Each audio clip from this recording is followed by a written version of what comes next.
That's just water. Sweet. In a ridiculous flask that I found at Costco. I thought I can't not buy that. It's just too cool. You ready? I'm ready, dude. Okay. Always. Shall we? We shall.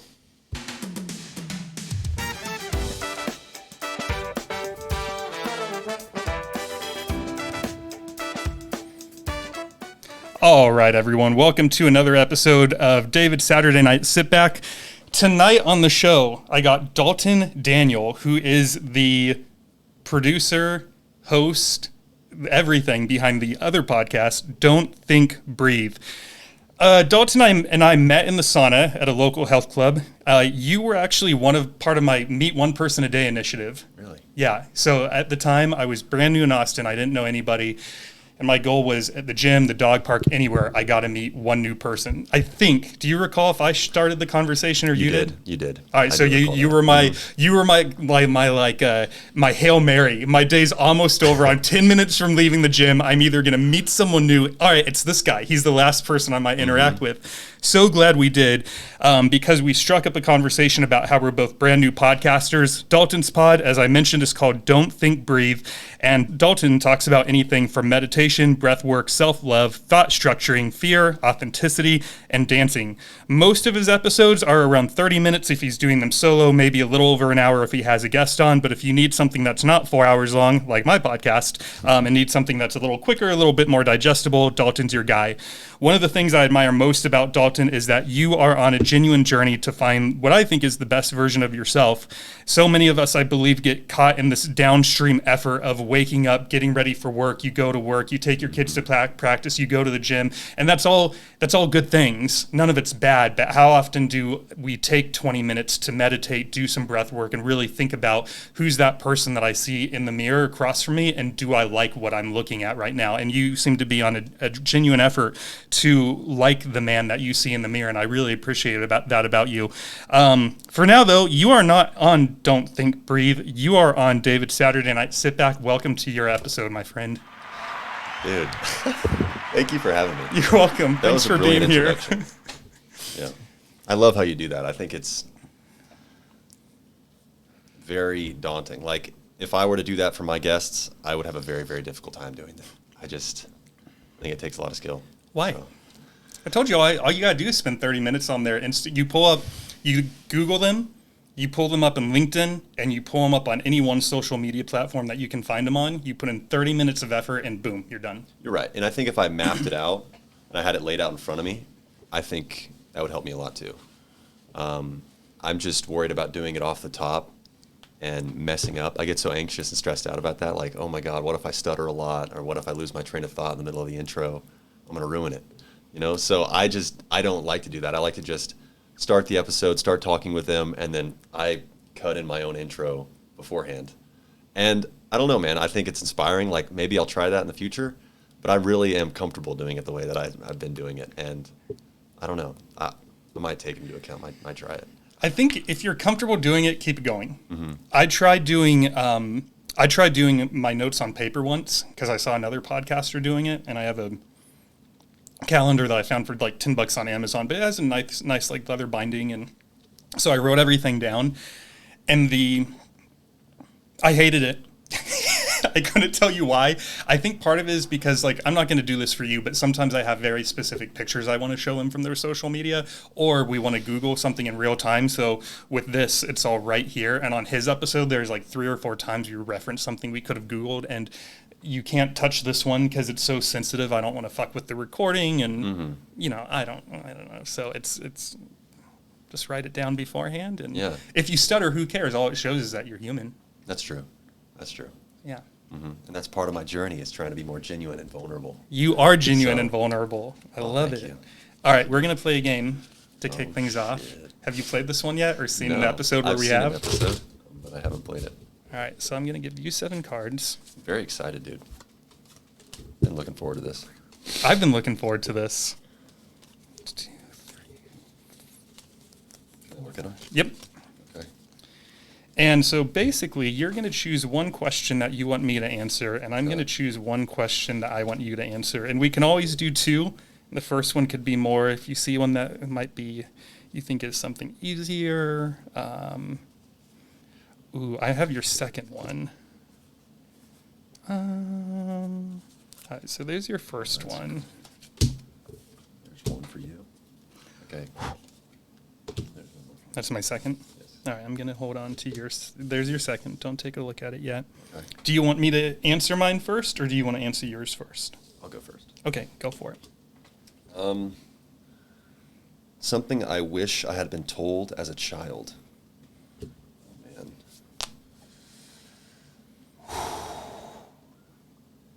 Okay. And I feel like I may have been told this a lot. I had very loving parents, but I wish I was told that I could do anything that I want to, or just go take my life in any direction that I'd like to, and we're going to love you no matter what. And I feel like I was told that, but I feel like I didn't believe it growing up, and maybe there's a part of me that still doesn't believe that now, you know? So, yeah. Did they tell you to do anything specific? Like, were they driving you to either go to college or do A, B, and C job? I felt like I was driven to college. I didn't feel like there was really any other route to take after high school than college. I felt a little rushed, and I'm happy with my business degree now, but I feel like the first couple, like at least 2 or 3 years of college were just wasted. Like, I was just playing video games, smoking weed. Like, I had no ambition at all, wasn't meeting people. It was just those, after high school, I should have taken at least a gap year, or maybe 2, to like figure it myself out. I shouldn't have gone directly to college. Definitely. It's funny to hear different people's perspectives. I didn't go for 5 years, give or take. I was like 22, 23 when I went, and it was because someone I wanted to be just like told me that the first step is getting a degree. It's like, oh, fuck. So I was like, I'm going. So at 22, 23, I begrudgingly signed up. Another one of my guests did like 4 weeks and then dropped out, started his own business and never looked back. Someone else said, if you don't know what to do with your life, so if you graduate high school and you're halfway through the summer and you're like, I have no idea what looks next, he said go to college, find a community college that charges $50 a unit and just do something so you're not sitting around. I've heard the gap year. But I think it's different for everyone. Yeah. There is no right answer. Like, I'm not, go to college, and if you tell me you're going to college, I'm not going to judge you or think you're being an idiot either. I'm like, cool, great, go, or don't go, whatever. Yeah, and I mean, the thing about going to college, too, if you go for like a 4-year college, for the first couple years, those first classes you take, you're not really applying those to a specific major. So I guess I had time to really think about it and change my major. And honestly, I don't think I would have changed my major. There's nothing else I would have studied. If anything, maybe I just would have like traveled a little bit, just taken some time to figure myself out. But it just wasn't a healthy environment for me to be in those first couple of years. Why? I feel like,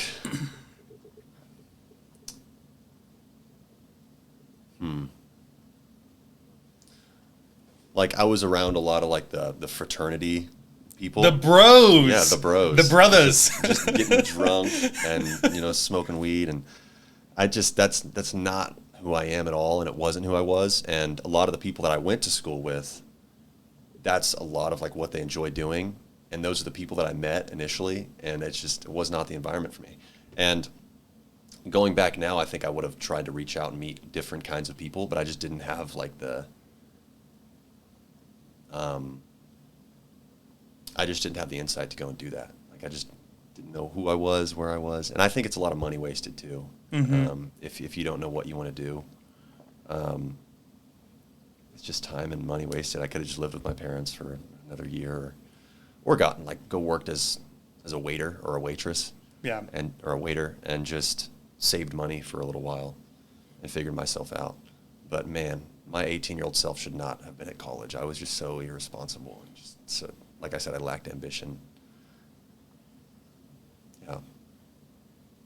It's funny, again, going back to the college thing and like the gap year, an episode that hasn't been released yet is with someone who's ex-Special Forces. And he was talking about in his 20s, he was just partying. And I think he was literally like 26 years old. I apologize, Justin, if I'm misquoting your age, but somewhere above 25, before 30. I think he was literally on a beach, getting drunk, getting high, and one of his friends was back in town for whatever, and was like, bro, what are you doing with your life? And he had this sort of light bulb moment of, oh, nothing. And so he joined the military, became Special Forces, went through one of our most intensive 18 months trainings we have, and joined a squad of some of the top trained killers on the planet. Like, that's cool. And just has a buttload of stories of their time overseas and just all the good that they've done for our, not just the U.S., but for the planet. But it took him till he was 26 to get there. And so it's funny because I'm not using this as a platform to say, like, if you don't want to go to college, just drink and get high and party until light bulb moment hits off. Yeah. That's not what I'm saying. But what I am saying is, like, I think Justin, I didn't ask him this, but if I could have asked him one more question, I think his eyes were open. I think subconsciously he knew, like, this isn't what I should be doing. And then it just took the right friend saying the right thing to sort of shake him out of it. And he realized, okay, the Navy is my path, so I'm going to go do that. Yeah, I don't know. Yeah. Okay, rant over. My first question is... Yeah, I'm going to go with the second one you gave me first. When I look at a photo of my younger self, I chuckle. You chuckle? Because I don't look anything like me now. Let me see if I can find this for you real quick. I wish you could search photos and put in, like, David with hair. So from an aesthetic, like, I had hair up here, I had no hair down here. So that's part of it, is like a resentment against Mother Nature for like, why did everything melt downwards? From a more introspective thinking, I think, thank God I grew up. You know, I was a scared little boy growing up, you know. I'm still scared of shit, but not like I used to be. I used to be scared to the point of, like, I'm going to burn bridges with all my friends and not leave my house unless I have to. Like, that's how much of an introvert I was at one point in life. And I'm very glad that I've moved past that phase. How old were you when you started to move past that phase? Or, like, what was it that did it for you? I think it was COVID, if I'm being honest with myself, because then it was forced. It's like at first, I've never said this out loud. It was honestly sort of a relief. COVID? Yeah. Like that you didn't have to go out or do anything? Yep. I was the same way. But so when I got let go from my job, I panicked a little bit, but then fast forward 3 weeks and the whatever money you got started hitting me at my account. So I was like, okay, from a financial standpoint, until I get a job, I'll be fine. But then it was almost like justified. If I can stay in my own home, I have an excuse not to leave unless it's to see family. And I noticed I started drinking a ton, like a ton. And somewhere it was right before the 4th of July, maybe even on the 4th of July. I remember I was by myself on the 4th of July in this 3rd floor apartment on the porch, just getting blacked out drunk and smoking like 3 bowls of hookah, watching TV. And I sort of just saw this glimpse of my future and thought, just like all my July 4ths, it's just David getting drunk by himself. Like, that'll be a legacy to leave behind. Like, what are people going to say at my gravestone? It was partly because it was COVID. I think it's partly, too, that it was a holiday. Like, here's a holiday. I should be with people right now. And I'm just here by myself isolating because I'm scared of the world. And I don't know. So, yeah. What was your question? What got me out of it? Yeah. So I went to, I didn't know anything about, like, I didn't know what I needed. I just knew that something needed to shift. So I believe, let's see how, I'm going to fact check myself in real time real quick. I believe that July 5th, 2020 was a Sunday. Huzzah, it sure fucking is. So it was July 5th, 2020, and I didn't know what to do. So I pulled up Alcoholics Anonymous online and found that they were doing all Zoom meetings. I was like, perfect, because I can have my name and camera off. Like, this will be anonymous as fuck. And because I also didn't know, like, how anonymous is it really? Like, if it was a real meeting, like an in-person meeting, do you get to wear, like, a disguise and put on, like, a fake mustache and whatnot? Anyways, so I went to Alcoholics Anonymous. I don't know how much or how little people know. I'm not going to go into it. So I'll just, if you don't know, research, but I got what they call a sponsor. I worked the 12 steps. I stayed in the program for like 6 to 9 months. And then somewhere between in those, like that month 8 or month 9, I realized that the people that are in Alcoholics Anonymous and me, like, how do I want to word this? You know, if you're supposed to be there, and I was not convinced that that was my problem. But they also taught me a ton. Like, to say, I probably learned more about myself in those 9 months than I did 20 years growing up in the church. So there's so much information. I'm not saying, like, if you want to grow, should you go to AA because it's free? I'm definitely not. Don't abuse the program. But if you are like me and you think that you have a problem with alcohol, or you even just went through that period like I did of 6 months drinking by myself alone in my apartment, and you're like, fuck, I need a shift. AA is a really good starting place, because best case scenario, maybe you are supposed to be in the program and they potentially could save your life. Worst case scenario, like myself, you form a lot of really cool friendships. You learn a ton about yourself. You realize that the program's not for you. You feel a little hypocritical about going to the program, and you just excuse yourself out of it, so to speak. So you're just saying that like alcohol wasn't what you were struggling with. It was other things. Yeah. Maybe. And you were just, like, it could have been many other things that you were kind of going to, like substances or anything like that. It wasn't necessarily alcohol that was the problem. That was the first place that I've had people call me out on. It's just that I was afraid of essentially humanity. I was so afraid that once people would get to know me and they would find out who the real David is, they would want nothing to do with them. Because I had that experience a few times with people that I thought I was close with, where they got to know every aspect of my life, and the more they got to know me, the less they wanted to do with me. So I projected that onto all of Earth. And Alcoholics Anonymous showed me that there are a lot of really good people out there who will accept you no matter what your sexuality is, the color of your skin, your age. Like, that was a mind shift I needed to have, is like, there are people out there, and I need to stop. That was my fault, to project on you, Dalton, who I don't even know, that as soon as you find out everything about me, you'll reject me. Yeah. And I need to fix that about myself. And that could still happen. And that's another really important lesson I learned there, was that not everyone is going to like you, and you are not going to like everyone. And that's 100% okay. Nowhere is it written that you have to be friends with 100% of the population of planet Earth. But just because I don't like you, I also don't have to judge you or be mean to you. We can just simply accept the fact that we're not meant to be friends and then go on our separate ways. And that's fine. Yeah. No, man, I think I struggle with that a little bit.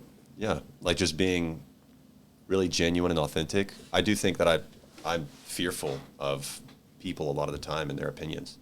I mean, I talk about that all the time in my podcast. You know, the importance of self-love and not needing the approval of other people. I struggle with that right now. I'm still trying to navigate that, you know? Me too. It's tough, yeah. Just looking into somebody's eyes and like, oh shit, are they gonna see, you know, what's really in here? It's scary. I see you. I see you, Jake. You seen that? No. Avatar? You haven't seen Avatar? Oh, Jake. Yeah, Sully. Jake Sully, yeah. Yes, I see okay. you. I just didn't get I love that movie. A fucking great movie. Not number 2 as much, but yeah. No, I agree with you. It was beautiful. Still good. But yeah. But yeah, dude, I totally agree with you. It's tough. Try not to breathe so intensely into the mic like that. But it's your thing. It is. You don't think. I breathe. You breathe. My turn? Yes. Yes, it is. Oh, wait. Did you do one yet? I think so. Yeah, Yes, something did the you first wish one. you'd been told as a child. That's right. Yeah. And we said, fuck colleges. That's not what we said. Not fuck college. I don't think fuck college. We did not say that. Just consider other things before you go to college. Yeah, think it about doesn't it. have to be the only option. Yeah, if you need a 6 month, take a half gap year. Fuck it. Yeah. 6 months is not, it's not going to fuck up your life if you take 6 months off. Totally. Yeah, and like one thing I want to add too is like the reason I'm so passionate about that, and I say that to a lot of people, is because the amount of people I was surrounded by in college that just didn't give a shit and were just showing up to class hungover, or they weren't paying attention, or they were drinking a lot and smoking a lot, and it just seemed like they're not there for the right reasons. And I mean, and I was one of those people. Just there's maybe 20% of the people in every single class I had, except when I got to like the later years in college, just didn't care to be there at all. So yeah, enough on that. But okay. I'll never forget being bullied by. Oh shoot, man, that's a good one. I don't necessarily think I was ever bullied. I was. It was always about like my weight. Like growing up, I was a really chubby chubby kid. People called me Big D. Like you think that's funny? I love it. That was my nickname. People still call me Big D. The thing that caused you despair, I'm over here just laughing my ass off at. No. I mean, people still call me that today, and I don't care. Big but like D. that was my nickname, Big D. I was a big kid. And then growing up through high school, I lost all that weight. I got really skinny. I've always been really insecure about like my body. Oh man, I don't think that there is any significant individual. Oh my gosh. Can I ask you a question while you think about it? Mm-hmm. So when people were calling you Big D, was that out of affection or meanness or something else? Because there could be a middle Sometimes there was meanness. Other times it was like, you're a big guy. You're a big guy. Good for you. I didn't take it that way. I was like, you're calling me fat. Right. But no, a lot of the time it was not out of meanness. Sometimes it was. I remember there were plenty of times where people would make fun of me or poke fun of me for my weight, and that really affected the way that I like viewed myself. That's part of the reason I started working out and going to the gym. Because I was just insecure about my body. And I'm thankful for that, because I think going to the gym is great. I was just doing it for the wrong reasons at the time. Yeah, man, there's not any specific person. Even throughout, I went to a great high school. There's not a single person that I would single out that I went to high school with that I was like, man, that guy was really a dick to me. I think there were just moments where people were kind of acted out of pocket and were kind of rude. Like one time I was in a swimming pool. This is the one memory I freaking have. I remember crying about it. I was at a swimming pool at a birthday party, one of my friend's birthday parties, and then this guy started. Guy I still know. I just saw him last week, so I don't have any hard feelings. But he started pointing at me and laughing, and he said I looked like a whale or something. He's like, oh my God, he's making all these ripples in the water. He's like a whale. Oh my gosh, that's really the only thing I really remember. Just people poking fun at me. In that moment, do you remember how you felt? Oh my God, I felt terrible. I felt like so ashamed. Like I didn't want to get out of the water. They like got out to go eat, and I felt so sad, like, and so ashamed of myself. And then one other thing that's coming to mind actually is this one girl. I won't say her name. I really want to. Say your name. Say your name. No, I'm no, not I'm kidding. gonna Don't say do it. it. Don't do it. That'd be terrible.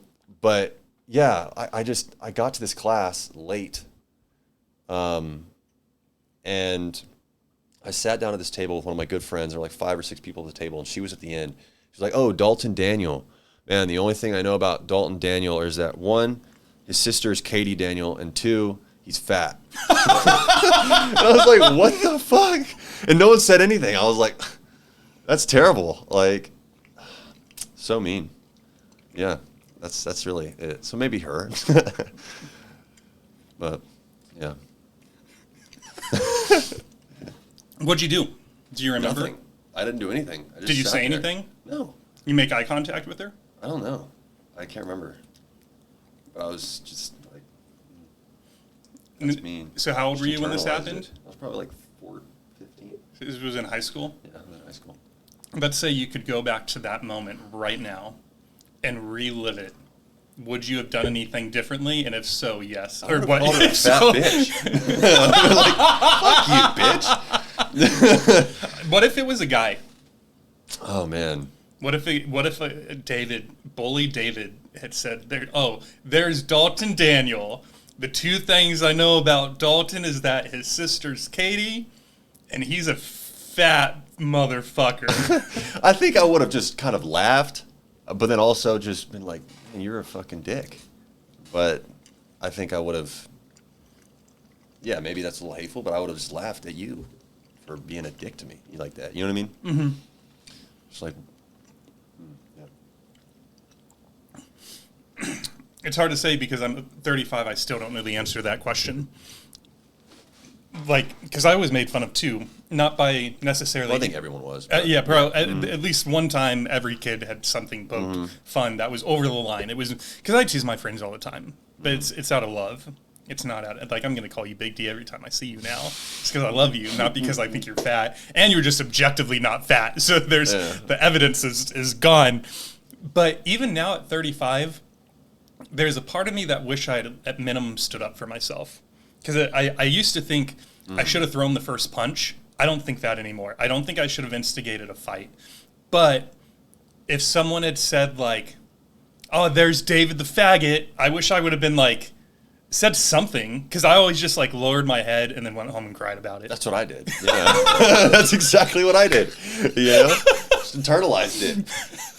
Yeah, man, totally. I agree with you. I wish I would have at least like stood tall and just, you know, said something, you know? I'm pounding more ass than you're pounding pussy, though. Like, something, anything. Like, say something, David. Yeah, you know, who cares what it is? It's, did you watch Game of Thrones? Yeah. One of my favorite quotes, because it's so, like, it hit me, man, was when Tyrion Lannister and Jon Snow meet for the first time in King's Landing. It's somewhere in season 1 in the first 3 or 4 episodes. And they're meeting for the first time. And Tyrion is like, the bastard of Winterfell. And Jon gets this like smoke on this. You can tell it's bothering him. He's like, does that bother you when I call you bastard? And Jon essentially says yes. And he says, do you think I cry every time I get called a dwarf? You know, wear your weakness on your skin like armor, and then no one can use it against you. Oh, I love that. And so now I try to embrace that. Anytime I see a weakness, like how do I wear this as an armor instead of being like, like express it instead of like trying to hide it. Just making it a part of who you are. Yeah. Yeah. Easier said than done. Oh, definitely. Yeah. But I love that quote. I should memorize it, put it on a sticky note. But yeah. I'm gonna learn the name of that woman. I hope you meet her. I'll tell you after. Something I believe but haven't said out loud. That one's kind of tough, dude. You're forcing me to jump the gun a little bit on one of my questions I was going to ask you.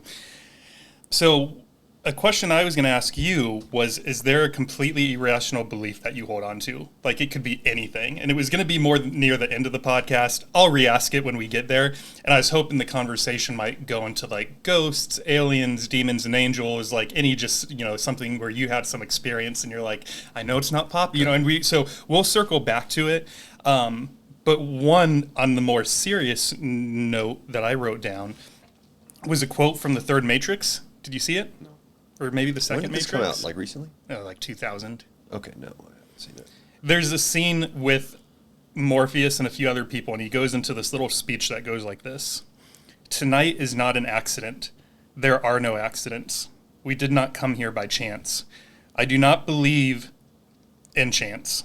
When I see 3 objectives, 3 captains, 3 ships, I do not see coincidence. I see providence. I see purpose. I believe that it is our fate to be here. It is our destiny. I believe that this night holds for each and every one of us the very meaning of our lives. So to answer your question about what is something that I believe but haven't said out loud, is that this podcast, I feel like, it's my fate. Like, it's why I'm meant to be on this earth. And every time that I have felt I've never felt more comfortable than every time I'm sitting with someone in this at this desk. And it's weird, man, because I've never experienced it before. But in February, is like February 24th, we were recording our very first episode. And there is an audio engineer that was here that I hired just to help get everything set up and help with mic placement and help me get everything up and running so I could just do it independently. And I he recorded an episode with me 3 months later. And he's like, I could tell. Like, I didn't even know you. And he's like, you did so good. Not like it was perfect, but I could just tell you didn't come off as like a first-time podcaster. I was like, yeah, just because it's like I was doing what I think I'm meant to be doing. I just love it. Yeah. And so when I read that quote, I thought, I do not see coincidence, I see providence. And I thought, I don't even really know what the word providence means. So I looked it up on Google, and it means timely preparation for future eventualities or outcomes. And I thought that makes sense, because I think that all of my 35 years leading up to the recording of the first episode had to happen for me to sit in this chair and do what I'm aiming to do, which is to have people on like yourself who are having some sort of problem in life, and they will hear your episode and find a solution, and it could change their life for the better. Mm-hmm. So I really believe in this podcast. It's like you were supposed to be here today. Someone is going to need to hear what you have to say, and your episode is going to change their life because they're going to realize something about either their bad habits or their alcohol usage or something. Mm. And it's going to change lives, bro. Fuck yeah, I will. Yeah. Dude, I'm happy for you. Thank you.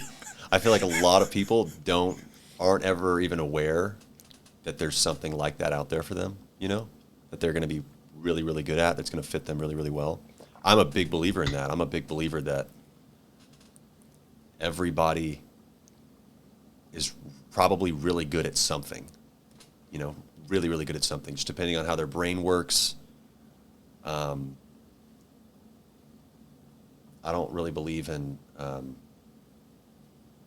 do you call it? Like star signs, like a Leo and a Sagittarius. I don't really know if I believe in all that stuff. Like, but there are definitely different archetypes of people, different kinds of people, and everybody, I think, is really good at something, and I think it's important that you find that thing. Definitely. Am I speaking too quietly? Always. I can turn you up. Have you found it, the thing that you're good at?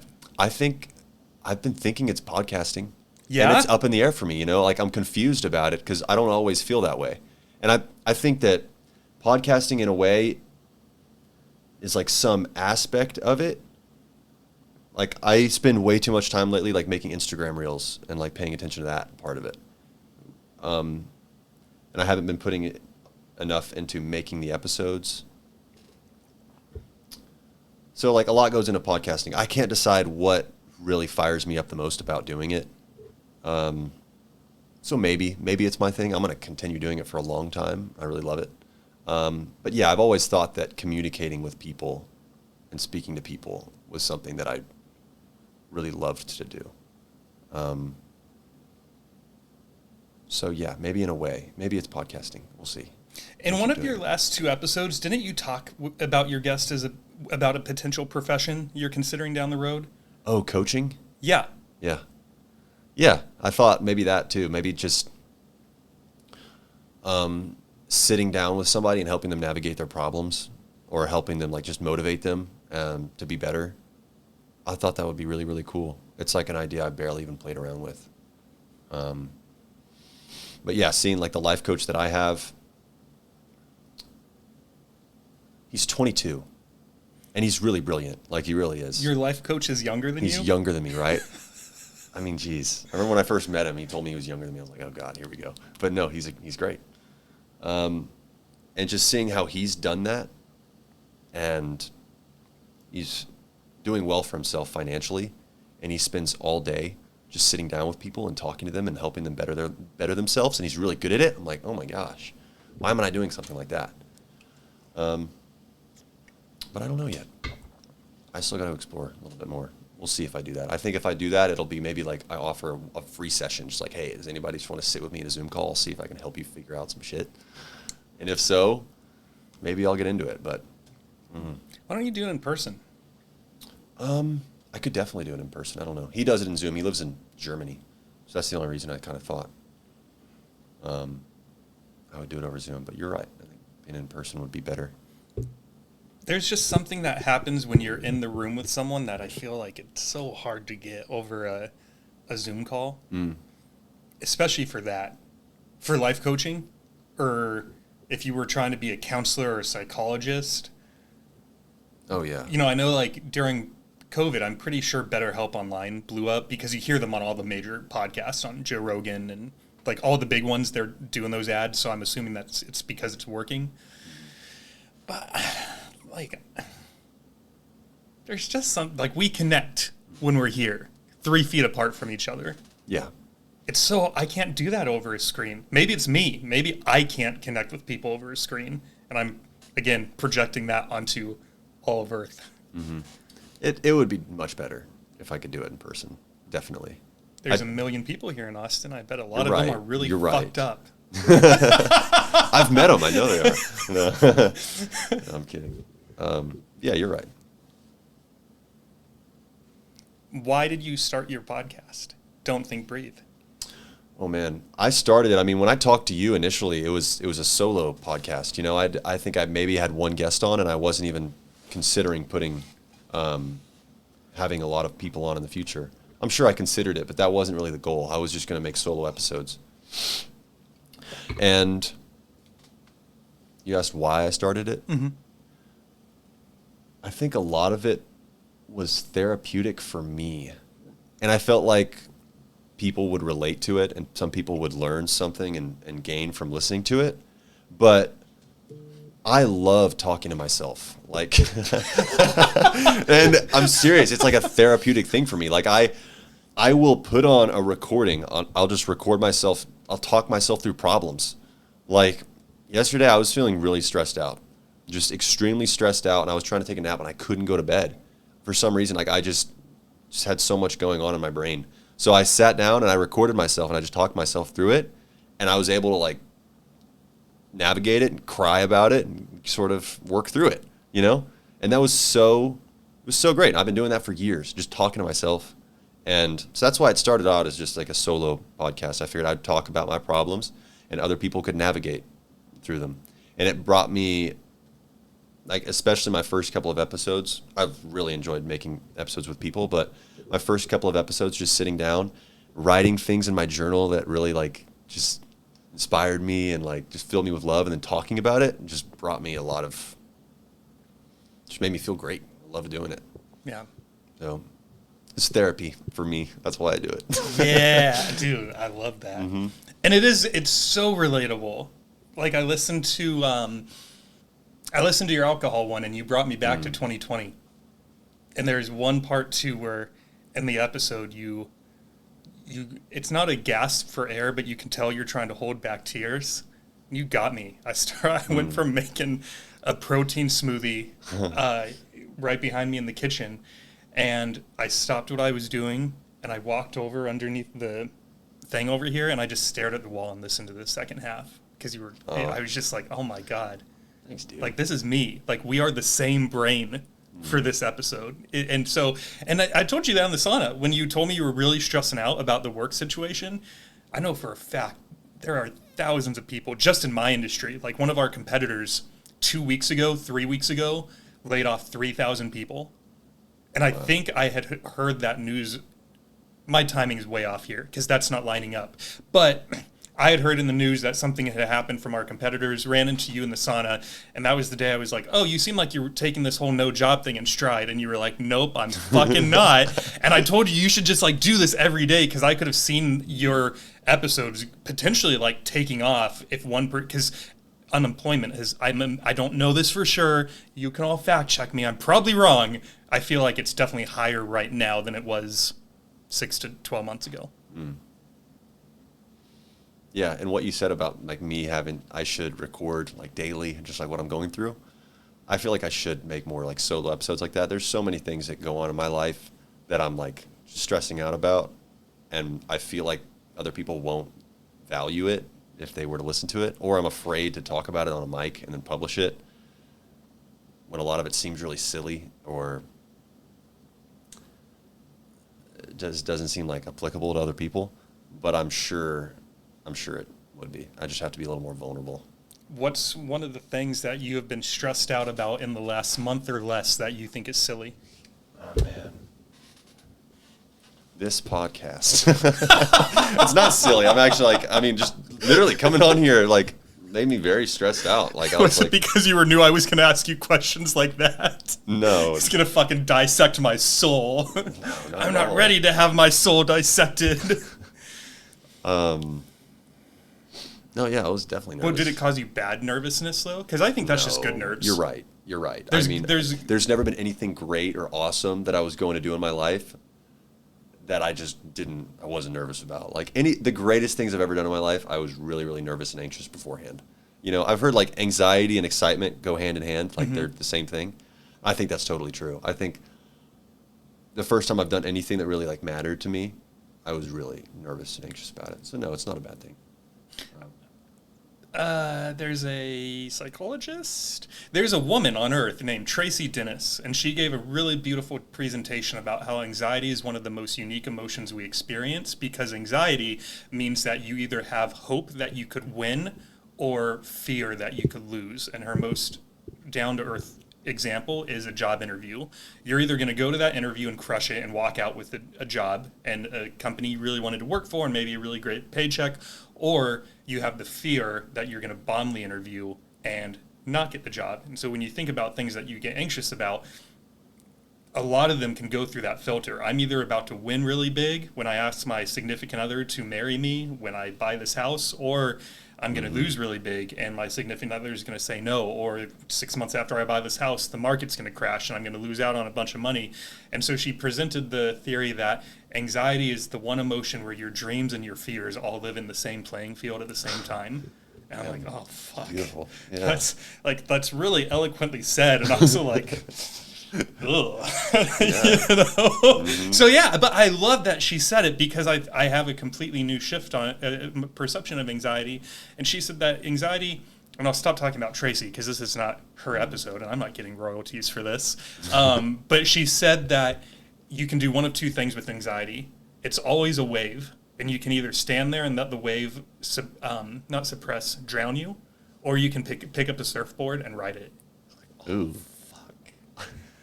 I'm picking up the surfboard from now on, baby. Fuck yeah. But I'm curious, how do you ride that wave? Do you just, So you don't avoid it. So I'll use me as an example. I am the perfect example that I was so scared of the world that instead of dealing with that fear, my literal solution was I'm going to go to work. I'm going to go to the gym. This is all pre-COVID. Put my headphones on at the gym. So the second I get out of work, I'm now disconnecting from Earth. Stop by the liquor store on the way home and drink myself to sleep. Mm-hmm. So I was being suppressed by the wave, quite literally through the alcohol. But so now, how do you pick up and ride the wave? For me personally, it was doing things like when I moved to Austin, I'm going to make sure that I meet one new person a day, either at the gym or the dog park. So I think and that was something that AA helped me do, was realize that fear of people, because I couldn't necessarily say that out loud. Oh, David, what's wrong? I'm afraid of humanity. That was what I learned through 9 months in Alcoholics Anonymous. So once they were able to help me put a label on it, I could start dealing with it and realize that I just need to trust that I'm going to be it's so hard because I don't do this to this day. As soon as I walk out that door, my mission is to be 100% genuine.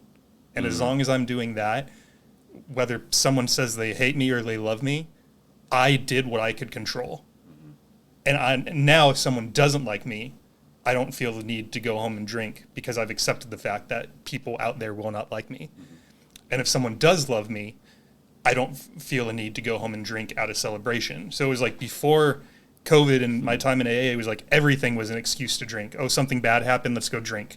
Something good happened, let's celebrate with a drink. Is like my solution to everything. And now I don't have to do that anymore.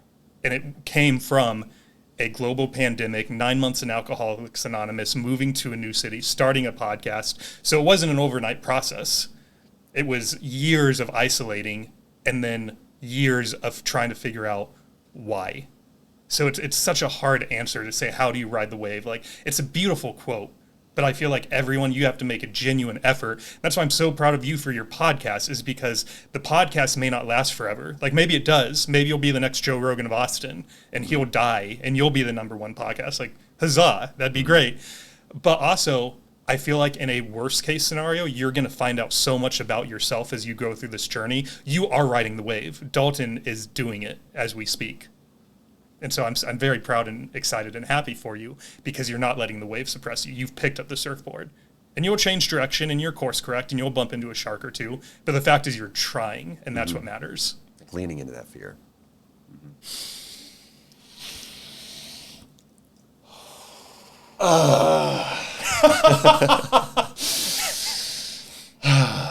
When you were in the session where you guys were doing deep breathing and you wanted to just let out a monstrous what do you think held you back? Because you didn't do it, right? Do you know which session I'm talking about? I think I do. Because there were other people doing it and you wanted to do it too. Oh, you're talking about the breathwork session. Yep. I thought you meant like which session, meaning like which podcast. But no, with which breathwork session. Correct. The opinions of other people hearing me go, ah! It's weird, you know? What is weird? What is normal? Oh, right. I mean, yeah, it's subjective. I don't know. But yeah, like the opinions of others. Literally, I go to that group every Friday. We do breathwork every Friday. And I still struggle with that. Sometimes I go and I find it not easy, but I lean into that discomfort, and if I'm feeling like some sort of emotion, I'm able to sort of let it out. But like just yesterday, I feel like I could have just screamed and yelled, and I couldn't do it. I don't know why. All these people around, and I feel like, oh no, I don't. They're gonna think I'm weird, so I don't. So yeah. You know what might be good for you? Yeah, dude, hit me with it. How often do you go to a sporting event? Oh man, I don't really like sporting events. Oh boy. Okay, neither do I. I hate them. But here's the thing. I went to my first hockey game in my life on February. Let's fact check my dates again, because I've been quoting this date quite a bit recently. It's the same day that I recorded my first episode. I also went to the first hockey game of my life, and it was on Friday, February 24th. I had the right date. And every time either the Stars get a goal or a goal gets against us, what do you call that? Scored by the opposing team. There it is. I can use words. The whole crowd just... You know, and dude, I feel like while 95% of that crowd is out there yelling about the game, I feel like I'm yelling about everything I'm excited about and everything I'm frustrated about. It's like a fucking therapy session for me. Just letting it all out, yeah. So I feel like you going to a hockey game or a soccer game and sitting, you know what the supporter section is? No. So there's essentially four walls in the arena, right? It's a square arena, and you got 1, 2, 3 walls that are all normal. And then the supporter section has instruments and the people who are head to toe dressed up in green, and they're fucking waving their flags, and they're chanting, and they're yelling the whole game. You could be yelling anything. You could be yelling... I don't want to say something terrible on the podcast, but you could be yelling like, death to the president, you know, where like no one would hear you because it's so loud. Like maybe the person right next to you would be like, what the fuck did he say? But the rest, like, no. So I feel like you need to get yourself to some sporting events. I think you're right. That sounds awesome. Can I take you to a hockey game this year? You can definitely take me to a hockey game. We're going to a hockey game. We can get a few other bro. people to. I just want to hear you yell. It'll be so good for you. And I'll be the only one there that knows, like, he's not yelling because the Stars scored.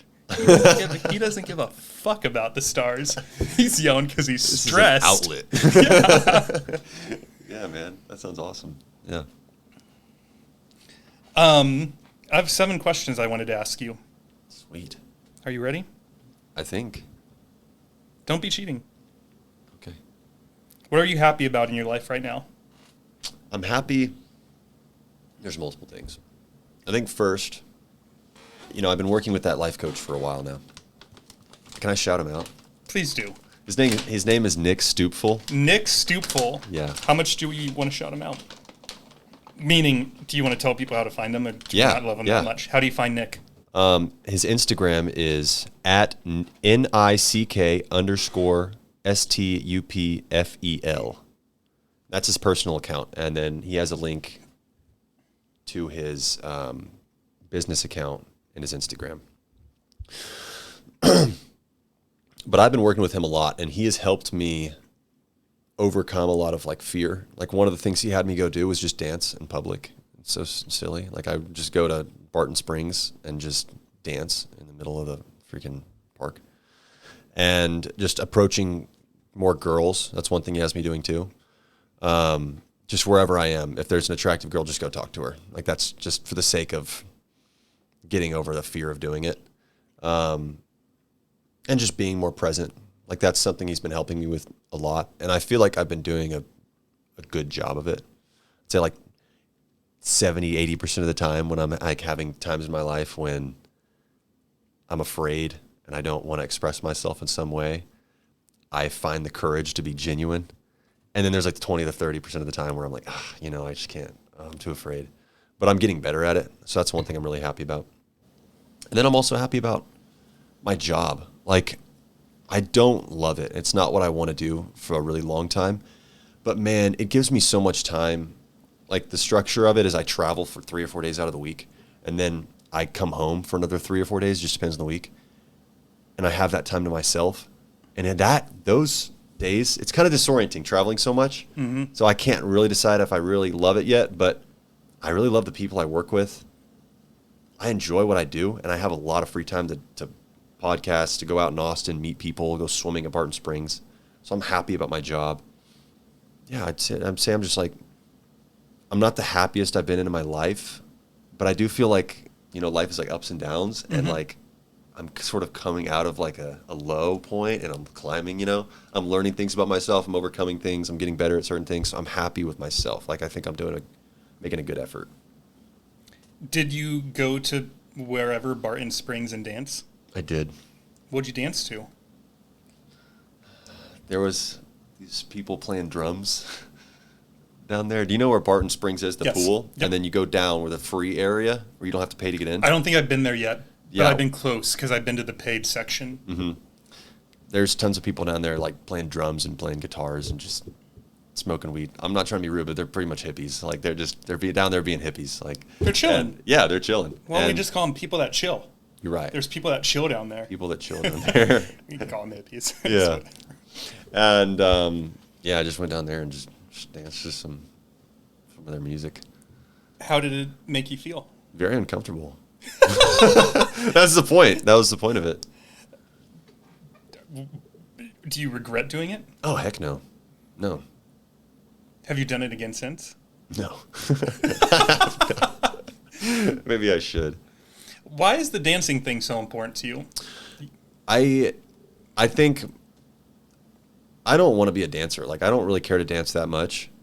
Like I'll two-step with people sometimes. Grew up doing that. But it's important to me because expression is really important to me. Being able to express myself. And I feel like the majority of older men, or just men in my life that I've been surrounded by throughout my entire life, really were not good at expressing themselves. Like maybe they're not dancers and they don't want to get up and dance. But I feel like it makes them very uncomfortable and anxious. Mm-hmm. And I don't want to be that when I'm older. Mm-hmm. I don't want to be that man that can't go out on the dance floor and just let loose and have fun. Because I feel like it holds other people back too. Yeah. And you're holding yourself back, and that's just a shitty way to live, So I don't really even care to dance. But I just know every single time I approach a dance floor, I'm going to kind of want to, and it scares me. And I know that if I keep doing it, I'll get over it. I need to introduce you to one of my other guests. Okay. Because after we stopped recording, she was so kind. She's like, you know what's funny? I actually want to hang out with you more. I was like, sweet. And she's like, do you enjoy dancing? And for some reason, I don't know why we do this, and I know you've done it too, I felt inclined to lie. And I was like, yeah, I don't. And she was like, perfect. Me and my friends go out dancing all the time. We'll invite you next time we go. And then she left. And as soon as she left, I was like, fuck that. But you'd be perfect. No, I wouldn't. Because you want to go do right, that. So you're her right. and her friends, they could change your world, man. What kind of dancing is this? What do they do? I don't know. I've never gone. And I'm not going to. But she, and also partly because she hasn't invited me yet. When she does, I was thinking it would probably be, I'm in the same boat you are. I'm like, as if I told myself when and if she invites me, if I genuinely don't have plans that night, I will say yes and I will go. Just out of, yeah. More so for myself. Like, yeah, partly because I committed to her that I would, but also just because I know I'll hate it. So I know that means it'll be good for me. Do you think you, like, do you dance alone in your apartment? Yeah. Do you enjoy it? Yeah. See, like, so do you just really hate doing it in front of other people?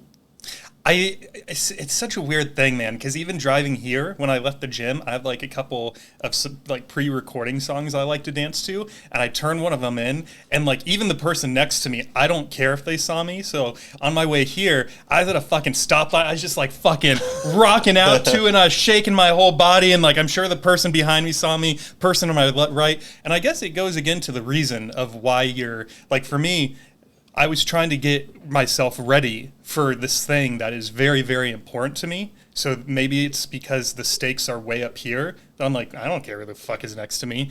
But to go out to a club and just to dance for fun to music with other people, I'm like, Yeah. I know I'm good. Yeah. I don't know. I mean, I don't know what got us to that. Well, let's move on. What are you excited about in life right now? Damn, I feel like I should be excited about more things. Damn, then maybe that says something. That's why we're doing this. Yeah, you're right. I'd say my podcast. I go through waves of being really enthusiastic about it, and then it's never been a task. It's never been like, oh, I got to record this, or I got to edit this. I really enjoy doing it at all times. But like I said, I just go through waves of like really just having a lot of passion for it, and then just it's a part of my life right now. You know, this is what I'm doing. I would say my podcast. What about your podcast makes you excited? I think the guests and the people that I'm going to talk to. Yeah, just building it. It feels cool. It feels... Maybe that's tied to like my ego in a way. Like I just want to build something that's like great, you know? So maybe that's not super positive. But that excites me. Just like having all these people on. When I look forward over the next couple of months, like I have some people that I'm really excited about. I feel like are really quality people, and they're going to be great guests. Yeah. Do you feel qualified to interview all those guests you have coming on? I think so. I don't know, you know, especially coming onto your podcast, it makes me feel not qualified at all, because you do it, you have, it's so professionally done. Like you do a really good job. But you know what's funny is like from an equipment standpoint, you and me couldn't be more different, and I feel like your audio is better than mine sometimes. And of course, content is really important too. Like no matter how crisp it is, if it's a boring conversation, no one's going to listen. But I do think sometimes when I listen to yours, I almost think like, oh, maybe I'm overdoing it. Like it's so clean. Every one of your episodes is so clean. And like ours that we're supposed to release today, I contracted someone to edit, and he was like, this thing's so fucked up, I can't have it ready by Saturday. Really? And I'm like, how is it we had all of this? And then when we hit play, it was just like, oh God, what is going on here? Well, thank you. You're welcome. And thank you in kind. That's a very generous compliment. So Yeah. thank you. I mean, I'm just like referring to the introductions that you do. You and love those, don't you? Yeah, and how you research your guests and how you know so much about them. And like how you said how you do your introductions, and when you introduce somebody, it lights them up, and it kicks off the conversation really well. I think you're right. So I think I could be doing a lot better job. So am I qualified to interview these people? No. Yes and no. But am I qualified to sit down and make a podcast with them? Sure, if I'm doing it my way. If I'm going to do it your way, which I think is a lot more like officially or professionally done, then I would say no. I think it would take a lot more work, and I would mess up a lot, which I would have some things to learn, for sure. I think you're qualified right now. Thank you, man. Because this is the lights, the sound cushions, none of that qualifies me. I got lucky. I got a refund on my tax return and an end of year bonus at work. And it was like, what should I do with this money? Up to 30-year-old David would have just bought a bunch of booze, start a podcast. Yeah. I mean, not lucky. I worked my ass off in 2022. It was a very stressful year work related. So the bonus was almost like an affirmation, it was very nice in my company to be like, we're acknowledging your hard work with money. Like that feels great. That's great, And then this is what came out of it. But what I'm getting at is this does not qualify you. I feel like this and this qualifies you. And if you're not watching, I just tap my head in my heart. It's good that you remember to do that. Right. Yeah. I did that time. I'm sure there's plenty of other times I haven't. But you're there. And I sort of asked you that question. I had knowledge the audience didn't have that when we worked out right before this. You told me that there is someone that you don't feel like you have the confidence to have on. Mm-hmm. What word did you use? It wasn't confidence. Like I'm not qualified, or I'm not... Or even just put it into a sentence. The guy that you know who I'm referencing, right? I do. Why have you not invited him? Because I want my podcast to look more professional, and like I've had a lot of guests on, and it's really quality. And so when I reach out to him, he's like, "This is something I really want to do." You see what I'm saying? Because I'm afraid he's just going to blow me off. Like I'm just that like scared little kid, like. Oh, no, you're not. No, but there's a little kid inside of me that's really afraid that this guy's going to just blow me off, because he's like, I don't have time for that. Because this specific person has been, like, I look at his Instagram, and it looks like he's doing a lot of cool stuff. Like people, and I'm sure it just looks like that from what he puts on Instagram. I'm sure his life's not going, I'm sure he's not super famous or anything. He's probably miserable. Yeah, I agree. Exactly. Yeah. But no, I'm definitely overthinking it.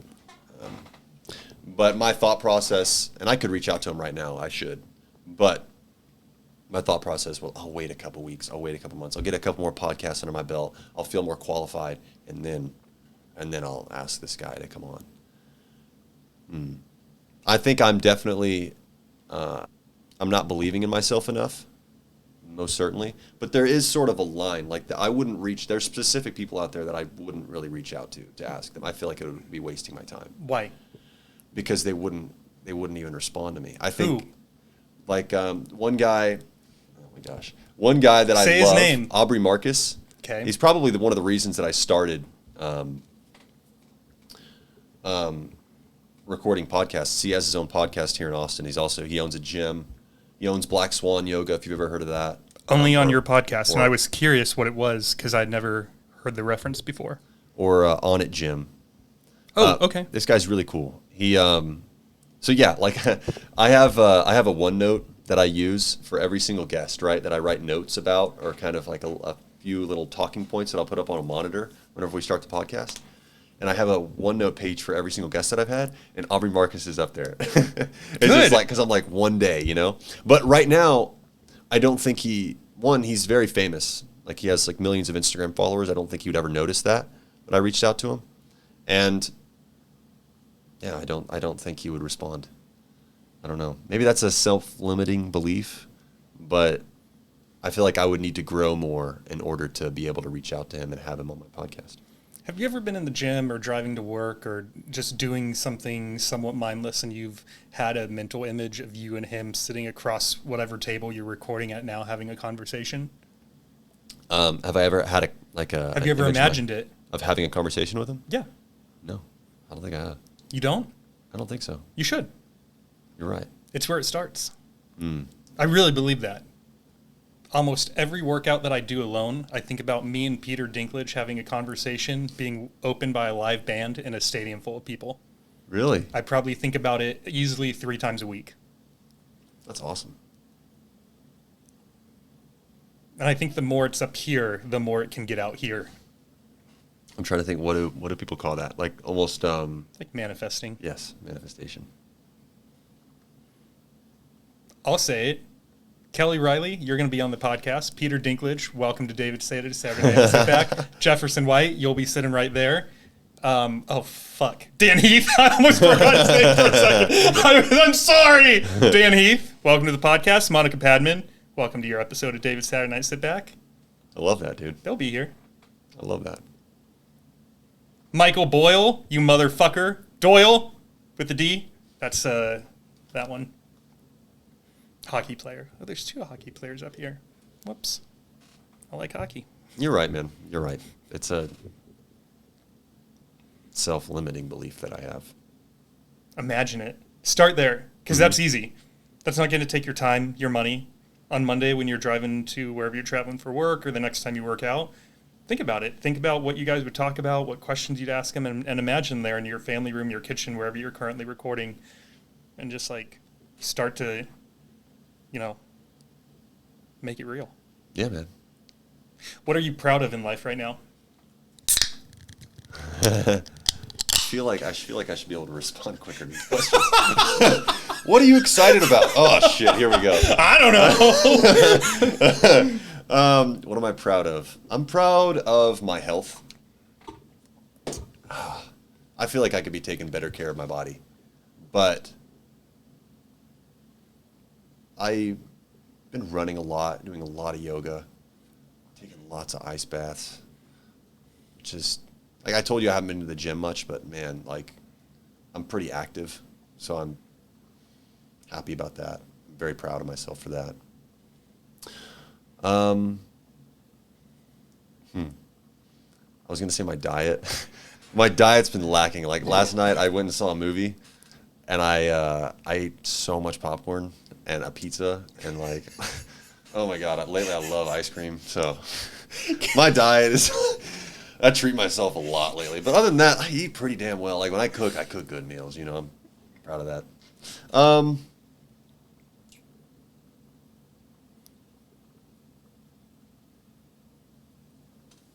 And yeah, I'd say I'm just proud of the way I show up to social gatherings and events and my job. Like I make an effort to, like you said, be genuine, be vulnerable, and to do my best for myself and the other people I work with. Yeah. When you are taking care of your body, whether it's via the ice bath, the diet, what about that makes you proud? I think it comes from a place of like when I was younger, I loved playing video games. Were you a gamer? We could probably talk about that. Oh, man. Like yeah. I could relate to you. Oh my gosh. Yeah. Steam games? Oh, Okay, cool. yeah. I had like 70 games on my Steam. I was looking at that the other day just in amazement. I was like, wow. Like, that's a lot of games, Dalton. And I was playing, I probably started, my first Steam game was Skyrim. I remember that. That was like in 2012 or something like that when I downloaded that game. And then from then on, just, but I'm proud of myself, of my body and my health, because when I was growing up, I just did not take good care of my body. I played lots of video games. I ate terribly. I had very little motivation to get out. And lately I've been like learning to do a handstand. I can almost like do a handstand like pretty well. I'm just like super proud of myself for that. And yeah, I'm proud. I feel like I'm well-abled, and I'm young. I should be well-abled. But when I was younger, when I was like 15, I was not. I was not fit. I was not capable of running or lifting weights or surfing or doing a lot of things. So I'm proud of myself now because I feel like I'm more capable of just using my body in really fun, cool ways. So yeah. I have a challenge for you. Okay. I want you to be able to do this, and I'm going to give you 3 months to learn it. Okay. Dude, that will never happen. That will never happen. That is cool though. Because I don't know if I can extract this and get it on to the YouTube version. What I'll just say is I pulled up a YouTube video of a stuntman that was on the show last weekend, and he's essentially walking on a treadmill on one hand. Yeah. And he also does it with two. Wow. He has another video where he's walking with both of his hands, and then it's funny. Maybe I can do that eventually. You could do that. Maybe one day. Yeah, but not the one hand. It's funny too because at the end of the video, you actually see him. His camera's still up on the tripod, and the gym staff comes in and like scolds him for not using the equipment properly. And then she even backpedals a little bit and says, "That was pretty cool." Though. Yeah, I was gonna say like you can't give him shit for that. Right. That's awesome. And how does she know that it's not meant to do that? Like if I didn't have my feet, Okay, you're like right. let's say a lion, not a lion. That's like there's probably coyotes right out here on these mountains. Came out, I'm walking little Thad, and they bit my feet off. Is she gonna walk in that room and see me walking on my hands on the treadmill and be like, "No, you footless sir, you're not allowed to do that. That's not what it was made for." Said who? How do you know that the person that made treadmills wasn't footless? Okay. I think that's. You can turn the volume down. He said okay. Oh no, my ears were just no. I was just adjusting it for my ears. No, it had nothing to do with the volume. Oh man. Calm down, David. Okay. What are you grateful for in life right now? Oh man, there's like the obvious things like my family. I mean, just helping me get on my feet after college. I mean, I lived with my dad and my stepmom for a solid almost a year, just not knowing what the heck I wanted to do. And man, I mean, I was back and forth on so much stuff. Like I had no idea what I wanted to do. And they just held with me and supported me a lot. So I'm really grateful for them for that. My sister and my mother are both very loving and genuine people. They reach out to me all the time. I'm really thankful for them. And just my friends and the people that I meet every day. And like this girl that hosts the event, the Wim Hof group, her name's Ellie. She's freaking phenomenal woman. Like just so bright and enthusiastic every day when she shows up. I'm like, I don't know how you do that every day. It's wild. Is she single? I don't know.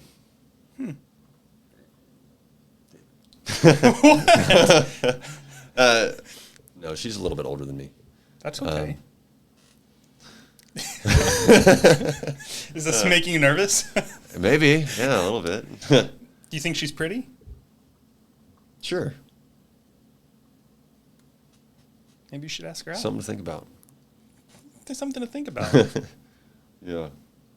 That is one of the places that I'll try to meet, like, potential romantic partners, is there. So I'm like, man, only awesome people come to this, you know? Guess I'm not that awesome. No, dude. Just so everyone knows, it's at 6:30 on a Friday. Yeah, no. So not only are they awesome people, but, like, that's commitment. Yeah, man. It'd be one thing 6:30 on a Monday because it's like, all right, this is going to get my week going on a positive start. It's the last day to end your week and get up Right. early as shit. Yeah, no, trust me. Yeah, man, I just think just my health, too. I think I don't take that into account really enough. You know, just how healthy I am. Yeah. You seem pretty healthy. What are you enjoying most in life right now? I'd say creating my podcast and then talking to girls. That's something that brings me a lot of joy. Like something that that life coach I work with has got me to do is just start approaching girls randomly or just introducing myself and talking. And the more I do it, like the more comfortable with it I am, and I'm just really happy about it. And I'm like, yeah. You're super happy right now. Yeah. Who is the last girl that you talked to? It was actually at Gold's Gym yesterday. Our Gold's Gym. Before I recorded that podcast with my friend, we were in there stretching on some yoga mats, and then these two girls came by and sat next to us, and just talking to them. and just introducing myself to them and just realizing that there's that being like fearful of that is just so ridiculous. It just made me feel very free and happy. You know what I mean? Yeah. Just kind of like breaking down some silly barrier made me feel really good. What'd you say? I just asked them their names and where they were from. That was really it. Were they Austinites or did they move here? I don't know. And I think they were Austinites. You weren't listening? No, I didn't ask them where they were from. You just said you asked I them. asked them where they were going to school, and they were going. One was like Southwest Texas, and I can't remember the other one. But that's what I'm enjoying. And that also applies to just people in general. Just trying to just be more outgoing. I like that one for you. Yeah, man, me too. All right, last question. Might be the hardest one, or the easiest. I feel like it'll go one way or the other. First part of the question. Who do you love? Who do I love? Yeah. Just list off the people that I love. Go. Oh, man. My family. Who? My mother. What's your name? Kelly. Okay. My dad's name is also Kelly. Stop. I love them. No, I love Kelly them and both very Kelly? much. Yeah.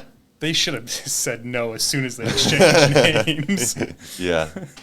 No, K yeah. squared. My sister Katie, my stepmother Lisa.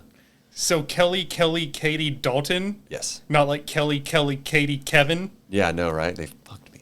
Why'd they give you a D name? I don't know. Is Katie older or younger? No, she's younger. So Kelly, I wasn't Dalton, like the outcast. Katie. She's a couple of years younger. Yeah. I think that's just coincidental. Just the two of you? Or not just, but any other siblings? Yes. Then my step siblings, Sophie Okay. and Grayson. Yes. I'm thankful for both of them.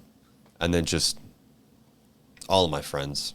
I have few close friends here in Austin that I'm really close to. I feel like I know a lot of people, but I'm close to few.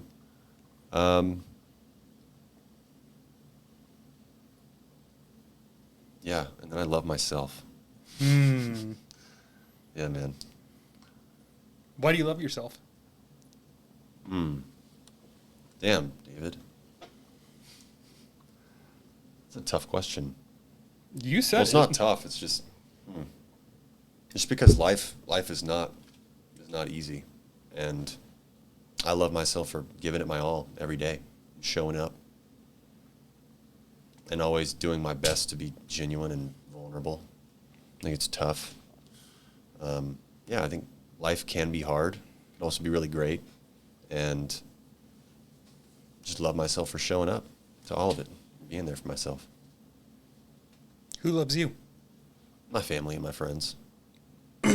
Why do they love you? David, you are just...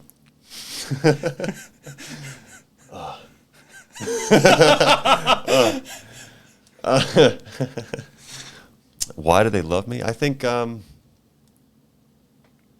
a loving person. I think I make an effort to be there for people, and I don't know. I think they just love me. So if today was the funeral of Dalton Daniel, I'm sure that they would say he showed up, because that's huge. That's huge. Some of the people I remember one person in particular in my 20s, where this one I did feel a little justified cutting him out more so than ones I did for no good reason except my own insecurities. I remember we met at the gym, worked out a few times, exchanged numbers, and he ended up just being like one of the flakiest people ever, where he would be like, yeah, I will go rafting with you guys this Saturday at 10. And then we all show up at 10 o'clock. It's 10:30. We've texted him a few times. It's 10:45. Called him a few times. Waited till 11 to give him one more shot. Nothing. So we left. And he would just do that all the time when he would commit to being somewhere, and then would just disappear off the face of the earth and then show up at the gym the next week like nothing happened. Oh, what's up, David? Well, we all waited around for you in the parking lot for an hour. Oh, my bad. Like, come on, dude. Yeah, Like, that's more than a my bad. Like, that was your word. Like, you committed to something. So I'm not downplaying the fact that you were there for your family, but more just, either elaborate on that. Like, how have you been there for them, or what do you think they would say if they were all reflecting on what they love about you right now? Damn, that's a deep question. I think I've just made an effort to show up for them all. And I mean, you're making me really think deeply about this, because there's like my grandparents. I feel like I don't see my grandparents enough. Or like I need to call my dad's mom. I just haven't spoken to her in probably well over a month, maybe more. So, I mean, you're making me question myself. There's certain people in my life that I don't reach out to enough. But I would say, like, my main circle of friends and people who I'm close to and my family would say that I always show up. I don't flake. I've been consistent. I think I've done a really good job in my life of showing up for people, especially when I didn't want to, or felt like I couldn't. And I feel like that's something I'm working on. That's on one hand, I feel like I make a great effort to show up for other people, and I don't always show up for myself. So I always show up for my family and my friends, and there's some times where I probably don't need to, or I shouldn't, or I should give myself some sort of distance. And I think that comes from a place of feeling like I really need to be there. I don't, or feeling like I'll lose their love if I'm not there, if that makes any sense. Yeah, I think I've always been a very kind and loving person, and just showed up, made a good effort to show up for people and be there for them. You ask all your guests this? That's deep, man. No, because then it would just be the same Well, I mean, not the You're same. right. Everyone No, you're answers definitely would be right. You're different. definitely right. You are the first person that I have asked these specific questions. Part of the reason I wanted to ask, and I didn't think you were going to have this problem. It's not a problem. God forgive me. I wanted to ask because I think you are thinking about all these things, and I think you had the the confidence and ability to either answer them or maybe say, even articulate in just free-flowing thought why you might not be able to answer them. But these are 7 questions that I keep next to my bed on a piece of paper. And I specifically put them on a piece of paper because if I open my phone to go to notes to read them and I get even one push notification, it's off to the races. Mm-hmm. These 7 questions do not get reflected on. So in the morning, my alarm goes off, turn it off, and unless I'm like about to burst and need to pee, I'll immediately grab the paper, and I don't journal them because, for one, some of them are sort of repetitive, but 2, I think that the answers might be the same some days. Like, it could be the podcast several days in a row for what are you enjoying most in life right now. But I like to reflect on them every morning because, to your point, I think it's good to sort of keep things in check, of making sure there's so much in the day you could get distracted by. My 8 hours at work, I work with some difficult people, and if the only thing I'm thinking about is, let's say one of those difficult people rubs me the wrong way, whether I'm right or they're right, it's almost irrelevant, right? I'm now in a bad headspace. That could potentially consume all your thoughts for a day, a couple of days, a couple of weeks until the situation's resolved. What if it's not resolved? What if you two never get together again to talk about whatever happened and come try to find some solution? So I like that these 7 questions help me keep things in perspective of like, all right, I'm pissed at Dalton right now because whatever. He said he'd meet me at the gym and he didn't. But if I can also think about what am I excited for, proud of, grateful for, enjoying, who loves me, why am I loving? I think that one, the author put this one as second to last at the end for a reason, right? Because it's so easy to answer, to say like, oh, my family does. Mm-hmm. All right, but why? Justify that. Where's the stack of evidence? Like, your family should love you because that's the parameters by which we operate, but do they? Mm-hmm. Why do they? What have you done? Not you, me, all of us. Yeah, the idea is to bring that to the forefront of your mind, Right. instead of ruminating on whatever the hell Yeah. is stressing you out before. Yeah. So it just helps me keep things in perspective and start the day off on a good note of reflecting on life and those specific 7 things. I think that is awesome that you do that. I can send them to you if you want to write them down. Yeah. Do something Please. similar. Here's 3 questions you can ask yourself at night. It's not nighttime yet, but we're getting pretty close. What have you... Hey, no cheating. I was looking at the time. What have you given today? What have I given today? My time. Yeah, you have. Yeah. Thank you. But I didn't give anything. I'm receiving right now. I love it. What have I given? Time is big. Let's move on. What have you learned today? I learned a couple of different exercises. Cool. Yeah, from you. How is today added to the quality of your future, and how can you use today as an improvement for your future? This podcast is perfect. Cool. I mean, coming on and talking, it's out of my comfort zone. So, yeah, anything I can do to push my comfort zone is going to help me do it even more in greater capacities throughout my life. So, You're a natural. and what? You don't seem uncomfortable at all. Well, I think I've sat in front of a mic a little bit, but I've definitely been very anxious this entire time. So thank you for saying that, but definitely a little bit nervous. So if your paper is big enough, the 3 questions that I just asked you are ones to ask yourself before you go to bed.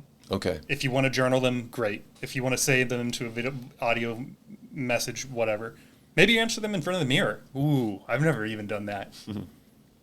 Look at yourself in front of a mirror as you're brushing your teeth and getting ready to lay down and ask, what did I give today? Or what did I learn today? Or how did today add to the quality of my future? I don't strive to get all 3 of those things every day. That's a tall order. But as long as I'm getting at least one of them, it helps me bring into focus of like, even if that was a shitty workout or a shitty day at work, like I still gave something, or I still learned something, or even through this difficult situation at work, I learned how to interact with this person, and that will add to the quality of my future because now I know what Dalton is expecting from me as an employee from here on out, and everyone will be happier because I can deliver on that. So even in those like negative days, if you have the capacity to step out of it and look at it from the perspective of, did I get to give anything through that, learn anything through that, or did it add to my future? Maybe that quote-unquote bad situation is actually good because it's the stepping stone for building a foundation of something that you weren't skilled at before. I don't know. I do know. I'm very confident in these 10 questions. They're not mine questions. I'm pretty sure they came from a presentation that Tony Robbins did like back in the 90s. These are old questions. They're not new. But I think they're what is it called when time doesn't... They've withstood the test of time. Like, these are still 10 good questions to ask, whether you're in the 90s or the 2020s. Yeah, send them to me, please. I will. Okay, I'm going to go back to one of the questions you asked earlier. What is a completely irrational belief that you hold on to? Talk to me, Dalton. Do you believe in aliens? Is it going to be religion? What's something that you... Maybe belief is the wrong word, but what's something that traditionally is not hotly accepted as truth? Okay. And for everyone listening, just keep in mind that for this portion of the episode, this is just 2 friends shooting the shit. Okay. We're not writing the 11th commandment here and saying like, we believe in aliens. Maybe that's going to be your answer. And if it is, I can't wait to talk to you about it. But everyone just try to calm down if either of us say something ridiculous, because it's going to happen. Okay, mine, I thought about this earlier because you kind of mentioned the question. I immediately knew I was going to talk about this. So I have scoliosis, right? Okay. So my spine is like an S. You know this because we worked out together. I told you. Yep. I've read this book recently called Breathe, and it's all about breathing. You read a book called Breathe? Right, dude, I know.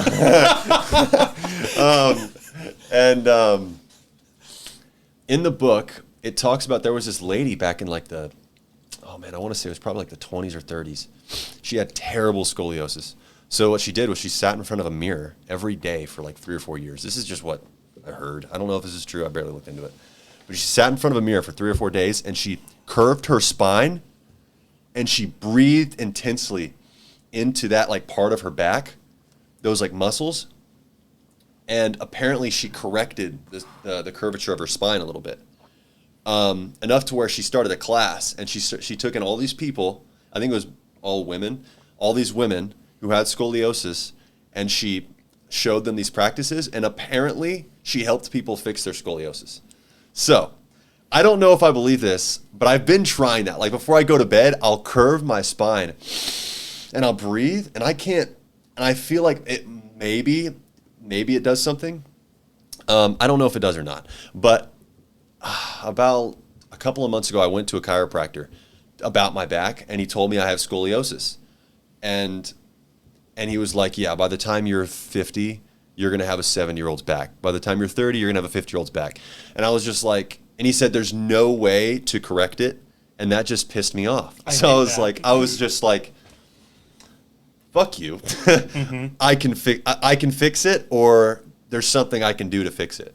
And that book lit me up. When I read that, I was like, maybe. And I have not been serious about it, but it's something I was really curious about, and I'm probably going to look into more in my life and see if that's could potentially fix my back, the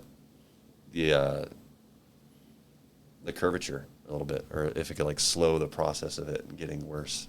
So when she started doing the class with all the other women, mm-hmm. was she all having them bend in the same direction, or did you have to bend in a way that was specific to you so that while you're doing the breathing, your spine is aligned the way it should be? Yeah, like, so for me, like the reason I would lean this way is because my spine is like this. So the idea is you lean into to counteract the curvature of it. And I don't know exactly why you have to breathe so intensely. I think it has something to do with like, I don't know, like filling up your lungs or something. But yes, to answer your question, she would have them turn to correct the spine when they were breathing. Yeah. How long did she do this for? Years. She taught classes for years doing this. And I mean, there's pictures you can find online, it's from like the 20s or 30s, of people's back getting, their spine looks like it's progressively getting better. But nobody, I mean, there actually are chiropractors nowadays. I found YouTube videos of people who are applying this method, but it doesn't seem like it's like popularly accepted. Like a lot of people just are like, you can't change the curvature of your spine. Like, why are you trying? This is stupid. So I don't know. I really don't know. But I believe that it's probably possible. So that's probably something that's a lot of people would disagree with. I hope you do it. Me too. I hope that how long, what kind of time commitment are we taking? It's to take like 10 minutes a day. But at the same time, I'm being highly hypocritical, and here's why. I had a doctor x-ray my foot, tell me I had plantar fasciitis. Do you know what that is? Mm-mm. Basically, I can't explain it scientifically, so I'll just explain what I know. It means your foot hurts 24/7. Worse in the morning times, because when you're using it, it's stretching out the muscle, and so you're almost like exercising it in a way, so the pain reduces. But in the morning, you've just been lying flat or on your side. You've not been on your feet for 8 hours, so the muscle just gets tighter and tighter. So when you take that first step out of bed and it's stretching the muscle, it's just like, really painful. So she prescribed me a drug, and I was like, no, because it's just not a path I want to go down. I have some family members who I've seen go through that, and it's just not something I wanted to do. So I said, I told her yes, and I even went and got the prescription, and I took a few of them for like the first 3 or 4 days as prescribed. Didn't feel like it was doing anything, and you know what the thought I had was like, this is why people get addicted, because it's not doing shit, so I'll just double my dosage. Oh, that's not doing anything? Mm-hmm. I still got some left. That's triple this shit. Oh, that feels good. I did not, so I threw them all away. Was it pain medication? Essentially. Yeah. So went to see a different doctor. He prescribed me something. That one I never even picked up. Went to see a third doctor, and he said, I'm going to give you some inserts for your shoes, and I'm going to give you 3 stretches. He said, how often do you stretch your calves? And I said, never. He said, I'm going to give you 3 calf stretches. Do each stretch for 30 seconds, 3 times a day, consistently, and see what that gets you. I'm pretty good at always doing it in the morning. I'm 50% of the time get my midday one. Almost 100% of the time I forget my evening one. Here's the thing. The pain's gone down dramatically. And now I'm kicking myself because I'm like, what if I had actually did this very small commitment of 3 minutes in the morning, afternoon, and night? Like, I might be pain-free right now, but I'm not helping myself because I'm only doing my morning and sometimes doing my afternoon and never doing my night stretching. So all that just to say, even though plantar fasciitis is nothing to do with scoliosis, I believe that there has to be some remedy other than drugs, or that there is no remedy at all. Like, fuck the guy that said that. There's nothing in this day and age, in 2023, we have no solution. You're just fucked forever. I don't believe that. Yeah. I'm in the same boat. Yeah. And I could be doing more too. Like, even that chiropractor, he gave me exercises to do for my legs. And I did them a little bit when I got there today, when I got to the gym, like 5 minutes. But I'm supposed to be doing them every day just to strengthen my lower back. And then, I almost never do the stretching that I was talking about. I do it every once in a while, but there's no regimen. It's just, if I remember and I feel motivated to, I'll sit there for a little while and I'll breathe into it. And I have to say, so like one side of my back is like this. You can't see this, about 2 or 3 inches. The muscle is like that wide. If I can grab it, on the left side of my spine. On the right, it's about an inch. That's how it feels. It's because the spine is curved to the left, so it's engaging the left side of my muscles so much more, because the spine's right there. It should be right there. So, and after doing these stretches for a little while, it seems that on the right side it balances out more. And I could be imagining that, but I don't think I am. So I think there's actually something to it, and I'm just not giving it my full commitment, and I need to be. What if you went down a completely different path and went into like this deep dive into every book, article, YouTube video you could find on scoliosis, ended up completely rebranding your podcast to be like Spines with Dalton, and you became like the Andrew Huberman of spines? Yeah, right. I'm being serious. I think I should. I should buy more books and look into it more. You just said Just showing no interest. I really hope the mic picked that up. That was so funny. You mumbled, "I don't know," and didn't say a single word, and I knew exactly what you said.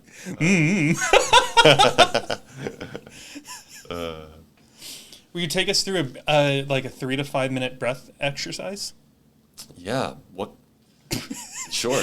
Just put on the spot. No, yeah, hardcore. totally. He had no idea I was going to ask him that. It seemed like a good idea, so I said it. Yeah, I could do that. What? For what? Because there's so many different kinds, I think.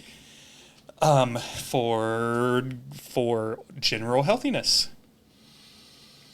I'm stressed out about this lady coming on because I did not research her at all, and I feel like I had done her a disservice.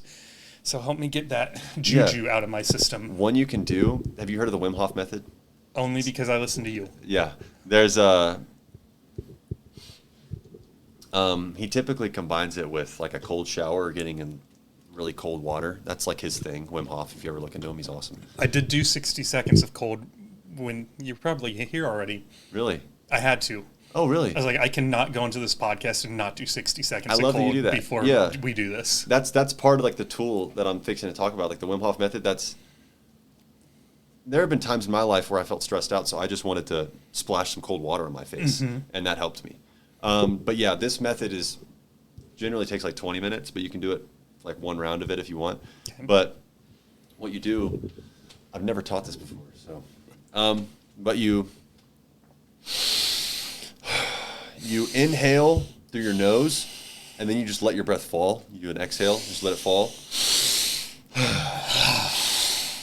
It feels really funky, but and you do that like 30 times. Be pretty intense about it. 30? 30 times, okay. 30 to 40, and then on the last one, take a big inhale, and try to like breathe down into your belly too, and then let it all out into the bottom of your breath, and then hold it for as long as you can.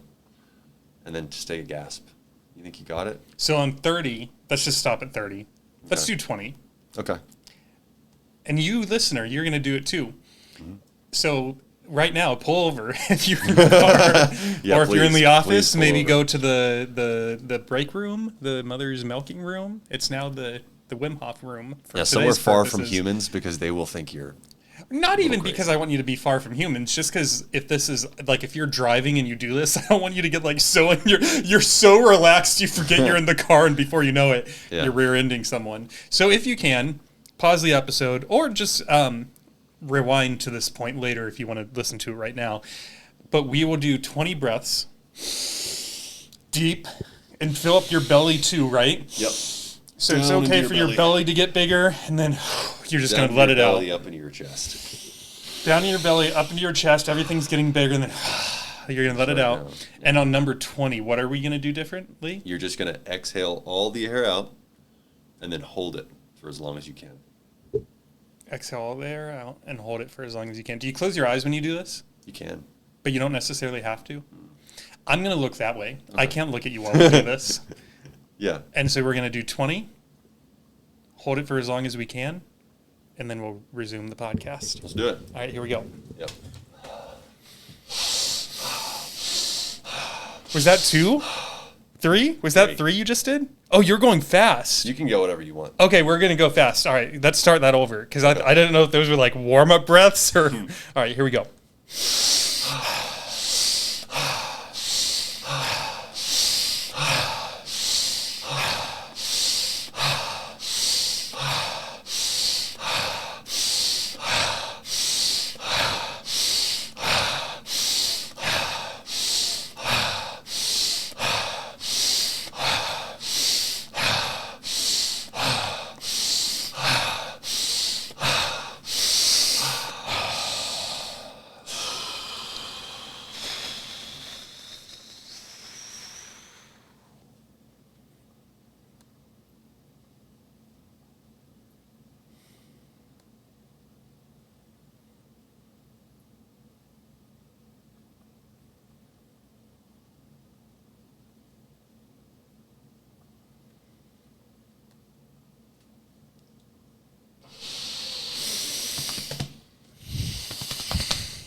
That was nice. Yeah.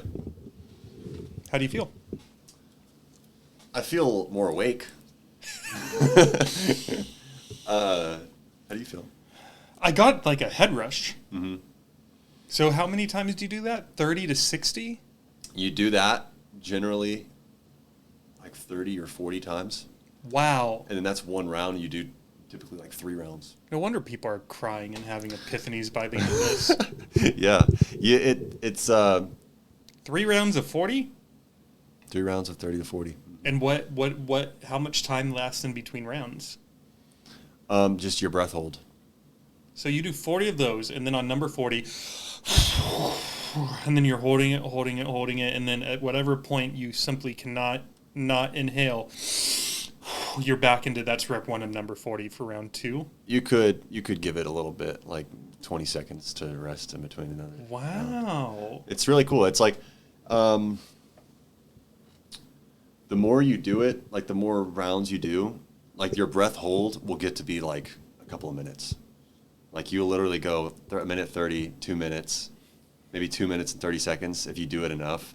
Like there's just so much oxygen in your body that you just don't need to breathe for like a solid 2 minutes. It's crazy. And if you get to that point too, it's almost like you're getting high. Like it really is. And your entire body will start to tingle.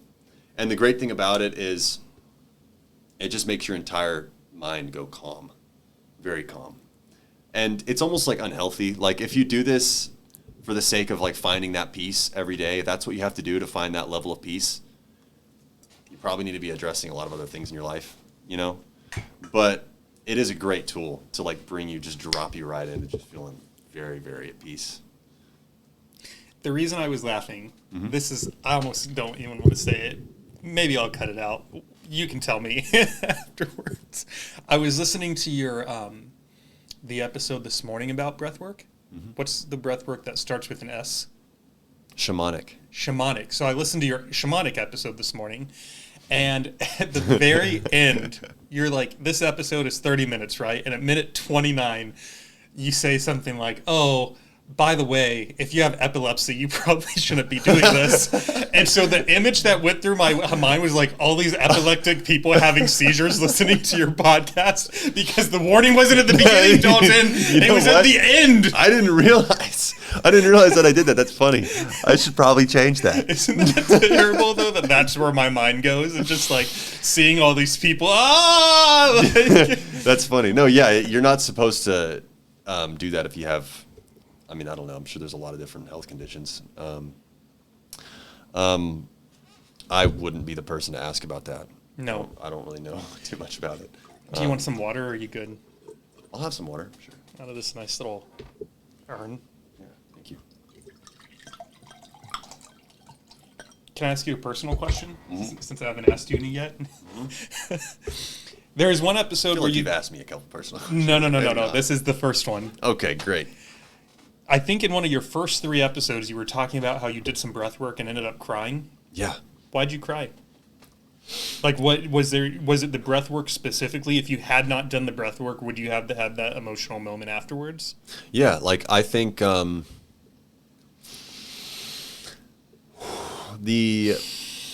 a lot of people will tell you, the people who like instruct breath work and do it, is that the entire reason you're doing it, not really the Wim Hof method, I wouldn't say, like the shorter stuff, but if you go to a facility and they host like a 30 minute to an hour long breathwork session, they're doing it to release emotion. Like the idea is that whatever you're doing throughout your day is stressing you out, or it could be something like some sort of trauma at a young age. If you're sort of, what's the word? Traumatized? Yeah, if you're traumatized. Yeah. Traumatized. Not with the C, with the T. Like if you're retaining is not the right word. I'm trying to think of the right word. Like if you're not letting go like some emotion, or if you're not expressing an emotion, like you're saying I need to go to a hockey game because I need to go yell, because I need to let that out of me. Breathwork will bring that out of you. Like it's strange. Like when you do like a lot of rounds, and I think it has something to do with being around all these people too, that are just breathing really intensely and they play all this music. It really makes you just want to really feel into like all like the emotions that you're feeling inside of your body. And the idea is that certain emotions get stuck inside of your body, like fear or anger or stress and anxiety. So that when you do all that breathing, it just really, you feel into like the emotions that you're feeling so much that you just start expressing them. So like there's been times where I've done it where I wasn't being honest with myself about how sad I was about something, or, you know, I was, I wasn't really looking at something that was going on in my life, and I wasn't allowing it to like come to the surface. And I do breath work and I feel it a lot more, and I start crying, or people will howl, people will scream and yell, and it's kind of weird. If you were to just walk into that room, you would really think it was very strange. But that's sort of the entire idea behind it. So yeah, I think like there's sometimes if I feel like I really want to cry, something that has worked for me is like recording myself and talking myself through it. Or if I lock myself in my closet and I feel like I'm so bad at expressing emotions sometimes, and if I just sit there and I remove all distractions and I sit there and I just talk to myself enough that emotion will surface. But breathwork is a quick way to kind of make all those emotions and like the things you're not feeling, you're not allowing yourself to feel, to just come to the surface. Like that's the whole idea behind it. You're learning to ride the wave. Yes. You're learning to accept the wave and get on it and ride it. Yeah. Not let it crash over you. Yeah. It almost sounds, too, it could elicit any emotion. Any emotion. So if I'm having the best day of my life and I go to do the Wim Hof or whatever the breathing exercise room group method is, it might just elicit that joy that I'm feeling. If I'm having a really sad day, it might help me deal with that sadness. If I'm having a neutral day, maybe it would even help me tap into like, why am I bored? Mm-hmm. Definitely. You know, I'm not excited. I'm not sad. I'm not anything. Why am I in this very neutral phase of life? And should I just accept it? Is it a good thing? You know, it's not wartime. It's not peacetime. It's just like time. Or is this really bad? Because I heard you say, it possibly was your Adrian episode, but in one of them, you and me, something that we have similar is that I feel like we have a hard time relaxing. Mm-hmm. We feel like if I'm not being productive, I am wasting this time. Do you have that? Do you resonate with that or no? Definitely, I do. Yeah. Yeah. But we need to be good at that. I need to realize that it's okay if it's a Tuesday night and I'm just feeling burnt out. I don't have to work on the podcast. I don't have to go to the gym. It's okay to take that night and say, you know what? I'm going to be super lazy, order a pizza, and watch some TV. I think the danger zone is then when that starts to become every night or maybe 4 nights in a row. And then it's like, okay, I had my little vacation. What's going on here? Mm-hmm. Why is this night number 4 pizza and Netflix? Mm-hmm. You know? Yeah, it's definitely about finding a balance. Are you good at relaxing? No. But I will say, like, I would say I'm not good at relaxing on a regular basis. Like just yesterday when I recorded that episode with Jake, I told you I thought I did horribly, and I was really upset with the way that I composed myself, and I just wasn't able to hold a conversation with him well. And I told him that afterwards, and I almost wanted to cry. Like, I was just, man, I feel so, pretty much what he told me was like, dude, you're stressed out. Like, you need to go sit on the couch and just watch TV and like just stop stressing out so much. Like, you're being way too hard on yourself. Take a break. Yeah. So I think I'm not good at that. And that's exactly what I did. I went and saw a movie. I went and saw the new Spider-Man. I went, ate a bunch of popcorn, and, and I took a day off, and I felt great. And I did. I felt really happy, and I needed that. And I'm not good at doing that regularly. Just learning to find a balance between work and just relaxation, you know. I feel bad for even asking this, but what Spider-Man is out? I didn't know until like a couple days ago, to be honest. Excuse me, I'm so sorry. I'm glad I got that mute button though, because while that would have been funny, that would have been so loud, like I would have blown some eardrums out. What Spider-Man was it? Is it Tom Holland still? No, it was the Spider-Verse one with Miles Morales. Oh, cool. Yeah. Oh, there's another one? Dude, it's good. Oh, cool. It's so good. It's funny too. It's so funny. The first one was really good. I didn't know they made a second one. Yeah. Huzzah. Yeah. Who'd you go with? Just me. Fuck yeah. Yeah, dude. I love doing that. That's something I do a lot lately, just to take a load off, because I love going to the movies. And I'm sure I could find somebody to go with, but sometimes I don't want to go with anybody. I just, because if the person who I'm going with isn't going to be like as just super passionate about what they're watching as I am, I don't really want to go with you. If they release a Into the Universe, the Spider-Verse 3, could we go? Yeah, dude. Okay. They're going to. I read somewhere, heard somewhere, I don't fucking know where I pick up this useless knowledge, that most movies and TV shows know if they will make another one within 72 hours of releasing. So like season 2 of Shadow and Bone on Netflix, or you pick the fucking show, Outer Banks, The Last of Us, all those shows determined if they were going to make a season 2 within 72 hours of the show releasing. Oh, okay. So that's why if you ever see a person, like let's say some actor, who's like, it's releasing this weekend, guys, it would mean the world to me if you watch the pilot this weekend, it's because they're trying to secure that second season. Mm. So I have a friend who was just telling me that he has not watched The Last of Us, although he has every intent and purpose to. So for him, like, those fans are good. But like if there's if you, Dalton, really want another movie to come out, it would be important for you to go see Spider-Man 3 on opening weekend, because you're quite literally helping them guarantee that a 4th movie will be made. Cool. Yeah. Just one of those little pieces of knowledge I picked up somewhere along the line. I was like, I didn't know that. Yeah. So yeah. I'm glad you went by yourself, because there are movies I want to see and I don't have people to go to the movies yet with, so I just haven't seen them. Mm-hmm. I wish I was better at just like, you know what? I'm going to be okay with being alone in a theater, eating my popcorn and watching whatever the fucking movie is. Dude, and I ended up, there wasn't a lot of seating available.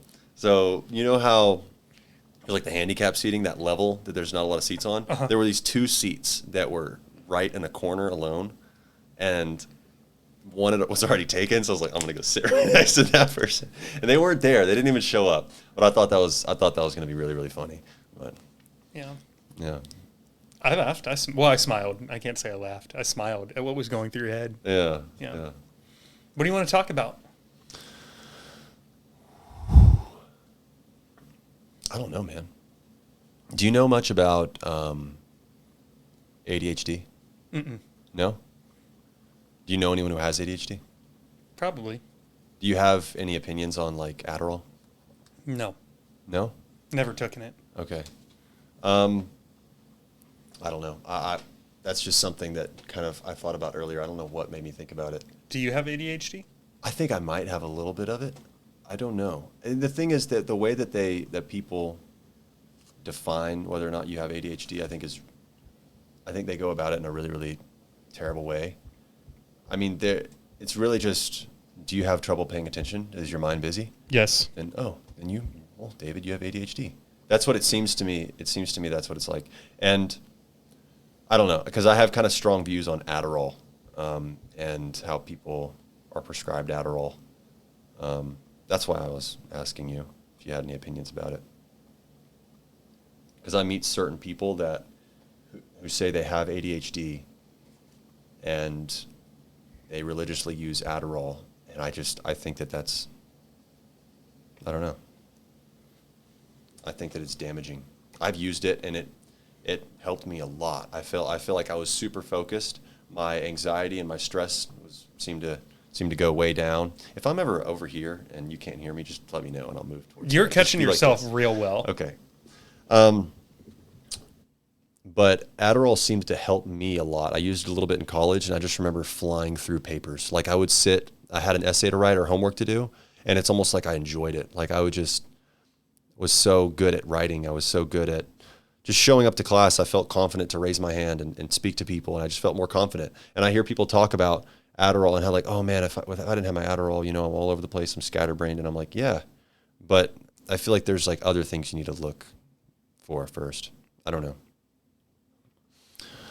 There's other ways that you can make your brain operate better than to just immediately go towards a pill. I have a really strong opinion about it, though. I don't know.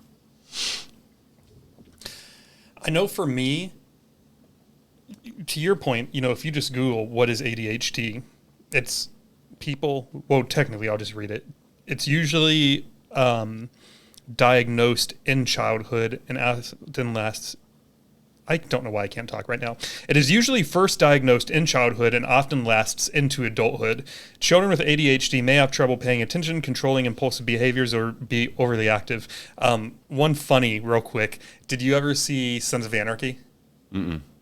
There's this one guy in the show who is a compulsive masturbator. Oh, wow. And he's put in the episode for comic relief. It's not meant to disgust you. It's meant to be fucking hilarious and a very intense episode. But yeah, so he'll be talking, just like you and me are talking, and before you know it, his hand is in his pants and he's jerking himself off. And so then the Chinese mafia gets their hands on him later, no pun intended, but they capture him, and they were so disgusted by him constantly trying to jerk himself off that the next episode you see him in, he only has 2 fingers left because they chopped off all his other 8 fingers. But they captured him because they needed an accountant, and they were like, you don't need more than 2 fingers to run a calculator. So yeah, poor Chucky. Anyways, so I will say that I've never been officially diagnosed, but I do have trouble paying attention. And for me, I just have to be very intentional about what I do with my day. So when I start working, for example, because I work from home, I have to put my personal phone in the other room and on silent. I need to turn the TV off. Like the only thing that exists while I'm working is my work computer, to a point I've even told family, like in an emergency, if you want to get a hold of me, if it's between Monday through Friday between 8 to 5 and there's a true emergency, like someone's on their way to a hospital, message me on LinkedIn. Wow. Because I live on that platform for my job, so I'll see the message. If you hit me up on my cell phone, you might call me 17 times, I might not notice, but if you send me one message on LinkedIn, I'll fucking see it. Have you ever thought about using the privacy setting on your phone? Because you can like edit it to allow certain people to call and like certain apps to be shut off and stuff like that? I think so. So it does go into do not disturb mode every night at 9:30, and I believe I have it set up where if an immediate family member calls, and 1 or 2 friends I think are programmed in as well, where the call should come through, but everyone else gets blocked. But only at nighttime. Because during the day I have LinkedIn. Get with the system, assholes. Message me on LinkedIn. Is there a way you can do that though, where like if I could put Dalton, if he texts or emails me, Yeah, like he I have can get one. through 24/7, but I could block Monica and she can only get through like 8 to 5. Or interesting. You can. Like I have one every day at like 8 to 5.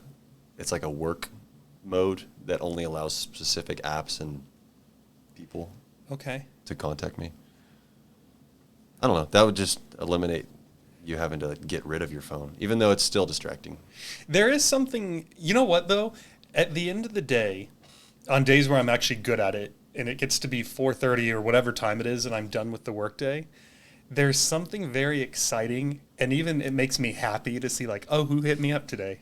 I like scrolling through all of those and being like, oh, that company file, if I'm emailed me back, or even just like stupid shit like, oh, that thing shipped and it's going to be here in 2 days. Sweet. Fuck yeah. I don't know. I sort of like, instead of getting it like in a mix, it's just, I don't know. It's fun. It's like, what happened today in David's personal life? Let's find out. Yeah, something to look forward to every day. Yeah. Yeah, I get that. Just me. How'd this come up? ADHD. Why'd you ask me about that? I don't know, man. It's something that I am interested in. And like my sister, for example, she uses a lot of Adderall, and she knows how I feel about it. So she told me that she was kind of trying to like lean off of it. But for example, like she uses it to focus in school, and I mean, I needed it. I could really have used it in school, but there's just so many other things that if I engage myself in a lot of different activities that I do not need it for. But with school, I really do need it. And for me, that just tells me that maybe the classes that I was taking just weren't classes I needed to be taking. I was just not interested in them. Or like, for example, my sister, she struggled in school like I did too.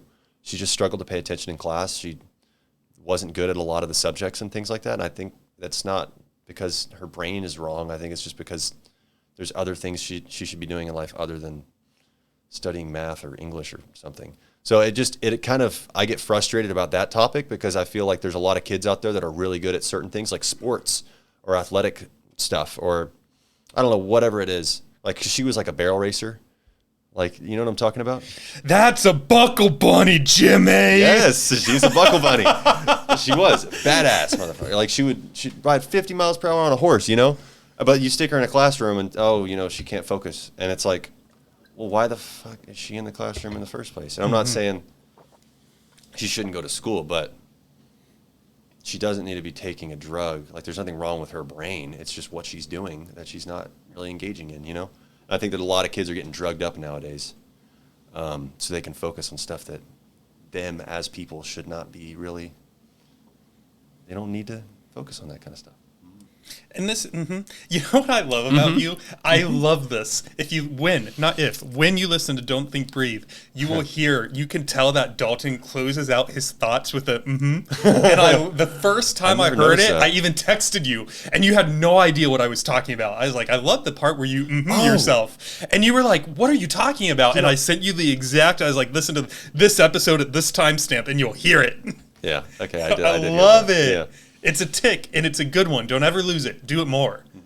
Yes. Will do. Yeah, done. Way ahead of you. I never noticed it. I didn't even know it was a thing.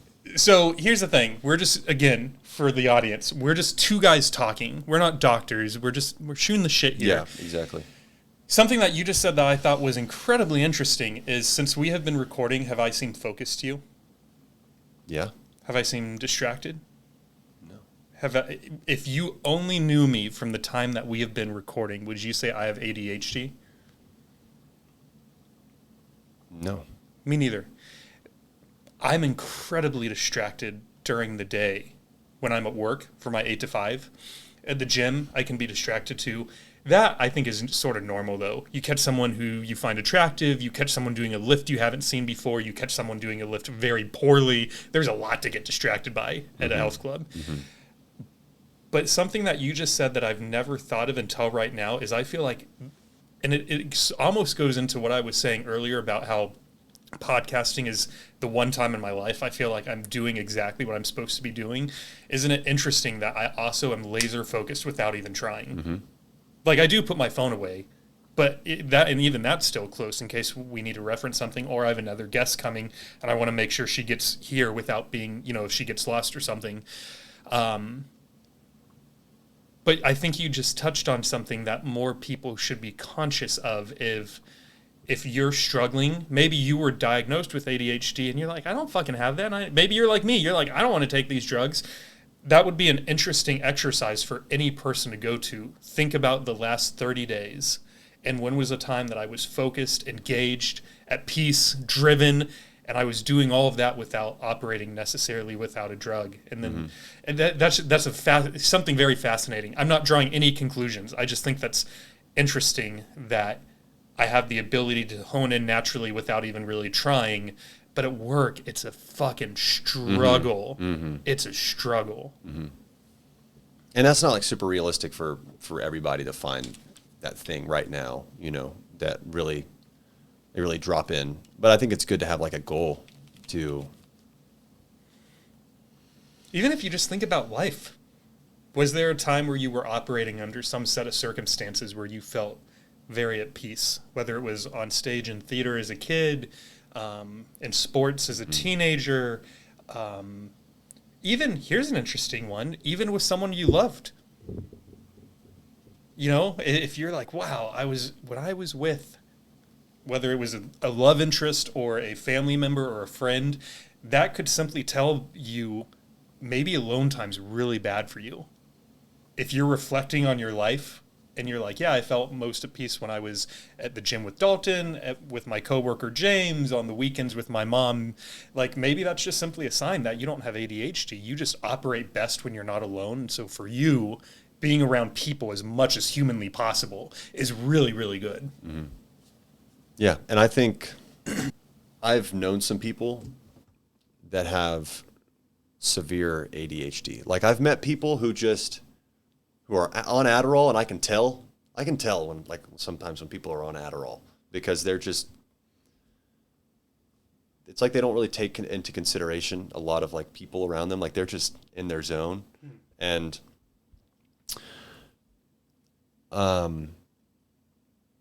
there's specific people that I've met who have ADHD. I'm thinking of one guy in particular that I went to school with for a little while, and he had ADHD. I'm sure there are some people out there who need medication, because this person in particular, he couldn't really stay on the same topic for more than 5 or 10 seconds. Like, his brain would just, and he was always so enthusiastic and just, in his brain, he just couldn't stay on topic at all. And I'm kind of like that, but he was very distracted. So I think for somebody like him, maybe it's somewhat necessary, even though it kind of goes back to my point. Like, this specific person I'm thinking about was so athletic. Like, he was a freaking athlete. Like, he could be a professional anything. He was just so athletic. So that kind of goes back to my point. Like, this person doesn't really need to be focusing on these other, like, this, like, schoolwork and things like that. Like, he's very athletic. He should do that. I think that there are some people, though, for him, for example, if he's having trouble having conversations or speaking with people, maybe he should use some form of medication to help him with that. I just don't think everybody needs it, Yeah. Yeah, it's a big topic that I have not a lot of thoughts on. I haven't thought about it a lot, but I have more of, it's funny because I think we all just have this different perception of drugs in general. And for me, I've seen family members that have abused them. And so for me personally, I'm just like, give me any other solution. And I also have, speaking of irrational fears, I have a fear of swallowing pills. I feel like I'm going to choke on them, and it's literally going to be the death of me. So if I'm hungover, I'll hydrate, I'll go to the gym, I'll go to the sauna, I'll go to the steam room, I'll chug some carrot juice. Like, I have all these remedies I go through, but popping a couple of ibuprofens, I'm like, nope, I'd rather have the headache. Because with the headache, I'm alive. If I take that ibuprofen, I might die. So I'm also biased because I have this irrational fear, even though there is trillions of bits of evidence that pills will not kill me. What is that evidence? People every day take pills and are not dying. So there's more evidence to say that I will be safe if I take that ibuprofen than there is evidence that I will not be.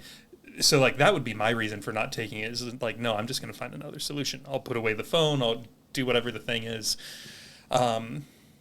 What's tough is if you have someone like the gentleman you were describing who thrives in sports, my brain would just be like, well, fucking take that guy out of school. But that's so, what system is going to listen to that? You're going to be like, no, why would we do that to him? Then what if he gets put in sports and he's injured and now he's 25 and he has no fallback except his sports? And well, yeah, but did he enjoy those 12 years, and did he thrive, and was he not on drugs, and was life a fucking miracle for him? All right, great. Well, when he actually gets hurt, we'll pivot at that point. He can go back to school then. You know? I feel like my experience with those two doctors was very annoying, because it was like, is this the best we can do? This, you know what I mean? Like, I feel, and I talk with more people about the healthcare system. The few people I've talked to who also have had similar experience of, like, I went to a doctor because I had A, B, and C, and I was hoping for some sort of remedy, like, refer me to this physical therapist, and the solution was, here's a pill for you. Just to numb it. Yeah. Instead of finding, like you said, a remedy or like something that's going to fix the problem, just numbing the problem. Yeah. I think that's what Adderall does for a lot of people. Like, you can't focus on this thing you're trying to focus on. Okay, we'll just take this pill. When maybe you shouldn't be focusing on that thing, or maybe it's your diet, or maybe you're not getting enough sleep. Maybe you're way too distracted. And I was going to say, it's not even my own thoughts. I do have something to reference real quick if I can find the page. I'm thumbing through a book called Upstream, and the author is one of the guys up on the wall. His name's Dan Heath, and he talks about essentially going upstream is, instead of spending your life putting out fires, how do I stop the fire from ever being lit? So it's essentially about how to be proactive rather than reactive. But he essentially found that one thing that makes America really unique is that other countries, let's say for every $1 they spend on downstream efforts, in this case, the downstream effort would be patient comes in, describes their ailment, I'm going to give you a pill. They spend $3 on providing an upstream solution. Okay, so the country of Australia is seeing that we have an uptick in ADD. For every $1 that we spend on prescribing pills, other countries outside the U.S. spend $2 to $3 to $4 on figuring out why is our population having an uptick in ADHD. America does the fucking opposite. For every $2 to $3 to $4, whatever the dollar amount is that we spend on prescribing pills, we're spending significantly less on actually putting money into why is the amount of kids being diagnosed with ADHD going up year over year. And that is what's frustrating about the healthcare system, because I read about it, but then I experienced it for myself. I was like, oh, fuck, Dan was right. That's all they did. It took me 3 doctors before I found one that said, you should exercise your calves more. Stretch your foot. Thanks, doc. And then guess what? It worked better than the pills. Yeah. Why were the other 2 doctors not telling me to stretch? Because I bet you they know. They're smart people. They looked like they were in good shape themselves. Why didn't they at least say, take the pill and stretch? Why was it just take the pill? And when I asked her, she was like, we could also, if the pills don't work, we could do an MRI. And so I said, well, can we flip-flop that? And can I schedule the MRI and then we can do the pills? She's like, well, we don't really like to go that route because it's so it's really expensive. Oh, there it is. Oh, so it's just about the money. Yeah. Sure, doc. Yeah, because the pills are going to be like a couple bucks, but because the MRI is going to cost my insurance, not even me, money, well, that's our last resort, because we don't want your insurance carrier having to pay for your MRI. Yeah, but I'd rather pay for the MRI before I put all those fucking drugs in my body. Yeah. And they kill me. I won't even be alive for the MRI because I'm going to choke on the damn pills. All right, that is me on my first tangent about the healthcare system since starting this podcast, I'm proud to say. What's going through your head right now, brother? You talk. Well, I was just thinking about how that ties into depression too. You know, putting people on medication because they don't feel very excited about life, or they're sad, or when there's so many other things you should be tending to. Like, there's probably, I mean, I've heard that animals don't get depressed. Like, the only depressed animals that you have are living in zoos. Like when you stuff them in this environment and you feed them these certain things and they can't roam free, that's when they experience depression. Like, no animal experiences depression when they're living in a natural environment. And I think that when human beings experience depression, it's because something about their environment is wrong. And maybe a very small, I'm not a scientist, so I couldn't say whether this is right or wrong, but like, there's a small portion of the time when people who are depressed have something wrong with their brain, like a chemical imbalance, and they need to correct it. But I think I'm not going to say 80%, but I think a lot of the time there's something in their life that it's something about their environment or who they're engaging with, what they're consuming, you know, on social media and on TV, and how much sleep they're getting, what they're eating, or if they're getting enough exercise. And that's why that they're suffering from depression. And it's not, or maybe the interactions that they have, the social interactions. It's not the fact that, oh, their brain's just messed up, we need to give them a pill. So yeah, I think it ties into that too. It ties into, I think this study is very old, probably taught in a lot of high schools and a lot of different places. You know the rat study? Mm-hmm.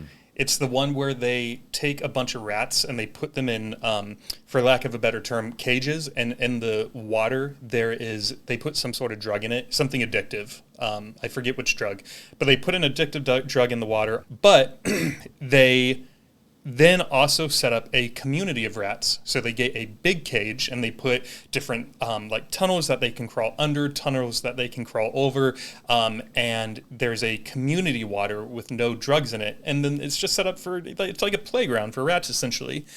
All of the rats that were isolated sipped on the drug water, and they had clean water. They had clean water in the cages too. And all of them defaulted, I think almost 100% defaulted to the drug water. Of all of the rats that had access, same thing, now in the community of rats, they had drug water and they had a clean water, and almost 100% of the rats went to the clean water. Wow. So to your point about depression is, like, again, if I was to happen to decide, okay, I'm going to go back to school, get my master's in, I don't even know what doctors get their master's in, but get my master's in psychology so that I could work with depressed kids, my whole mission would be to try to find out what's going on. Like, I'd want to sit down and find out everything about this kid. What do they do for fun? Are they in sports? If they're not, why not? What are their injuries? What's life like at home? The parents together? Are they separated? Do they have any siblings? Because I think there's so much more to it. Like, you can't just throw a pill at that. You got to figure out, like, does this person have community or not? Because the thing that they took from that rat study was then there is a country in Iceland where the amount of teenagers that were getting drunk or high on a regular basis was flaring up. And essentially what they did was they instilled community within the cities, and they got access to a lot more sports programs, theaters. They got all the kids doing something, because their theory was that they're not actually looking to get drunk. They're looking for a dopamine hit, but because they have nothing to do, because our city doesn't have any programs, they're defaulting to the one thing they have access to, alcohol. So once they got all these kids enlisted in sports and theaters, and they did a curfew and encouraged families to actually eat dinner, not in front of the TV, but like talk to each other at night. And they saw in like a 10 to 15 year period, the bell curve completely flipped to and all of the kids, the statistics of like 40% of kids got drunk in the last 30 days dropped to like 4% of kids got drunk. And that's all they did, was they just instilled community within the community. Mm.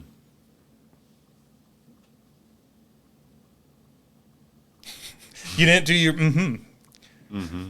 What are you thinking? So you just think it's like the social interactions that people are having. You think that's the main cause of it?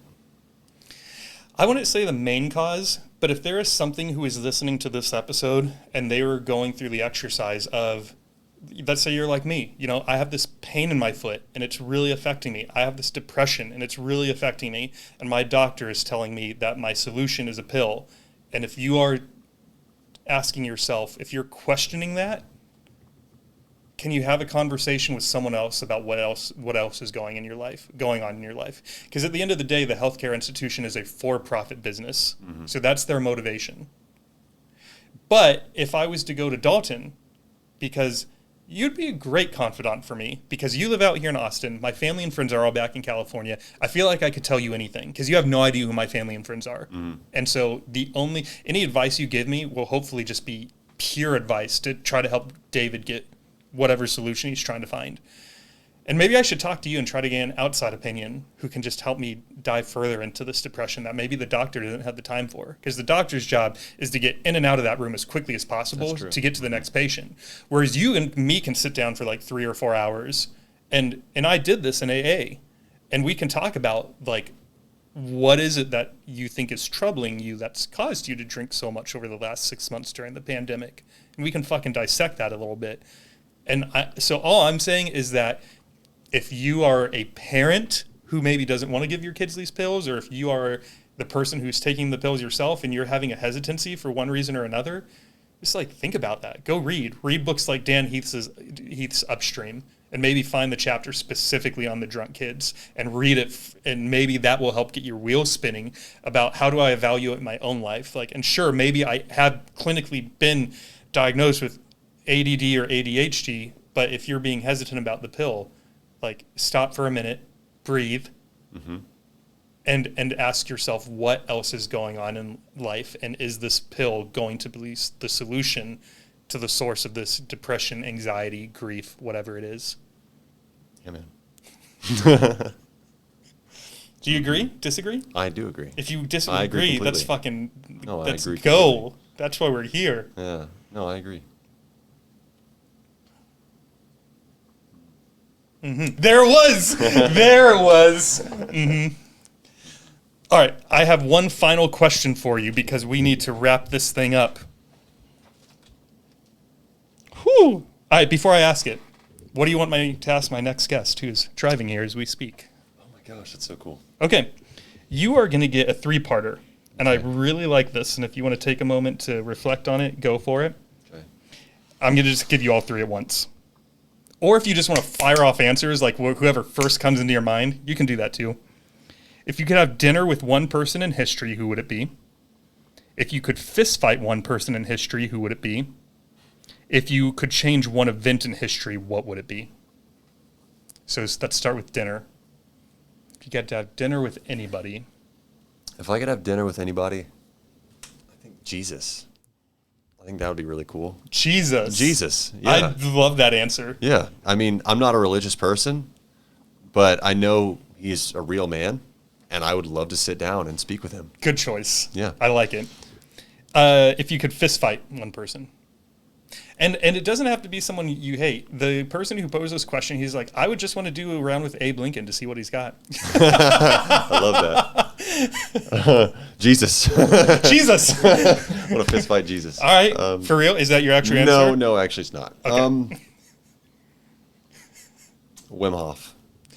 Oh, why would you want to fight him? I don't want to fight him at all. Dinner. I think it'd be fun to just like have a brawl with him. He's such a goofy, fun guy. Like I think that would be really interesting. I like that. Yeah. Okay. And the third one, if you could change one event in history, what would it be?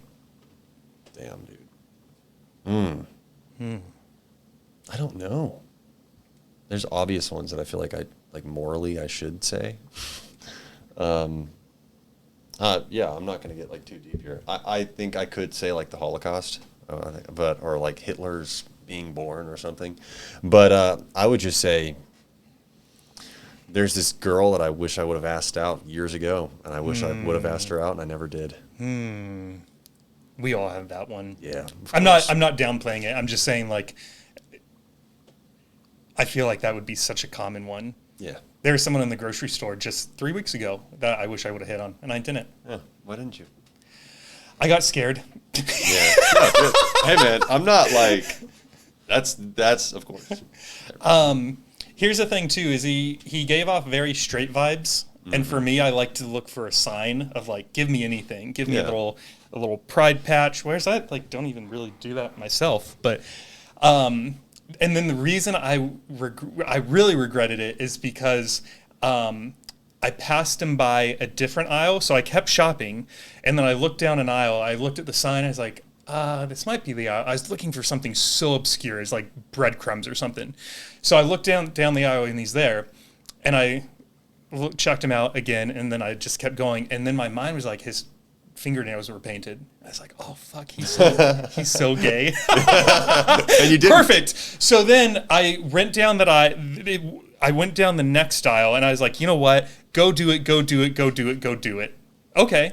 So I go over there, and he's not in the next aisle. So then I said, you're gonna stop your shop, and you're gonna do a lap through this entire grocery store. And when you see him, you're gonna say something. I went to the main aisle so I could just fly down the front aisle between the cash registers and the aisles. He was gone. Damn, dude. I know. That sucks. And what sucks about that for the listeners is like, you have to live with that forever. Mm-hmm. I won't remember that specific incident, but like, I do not try to find reasons to mentally flog myself, and I just gave myself one.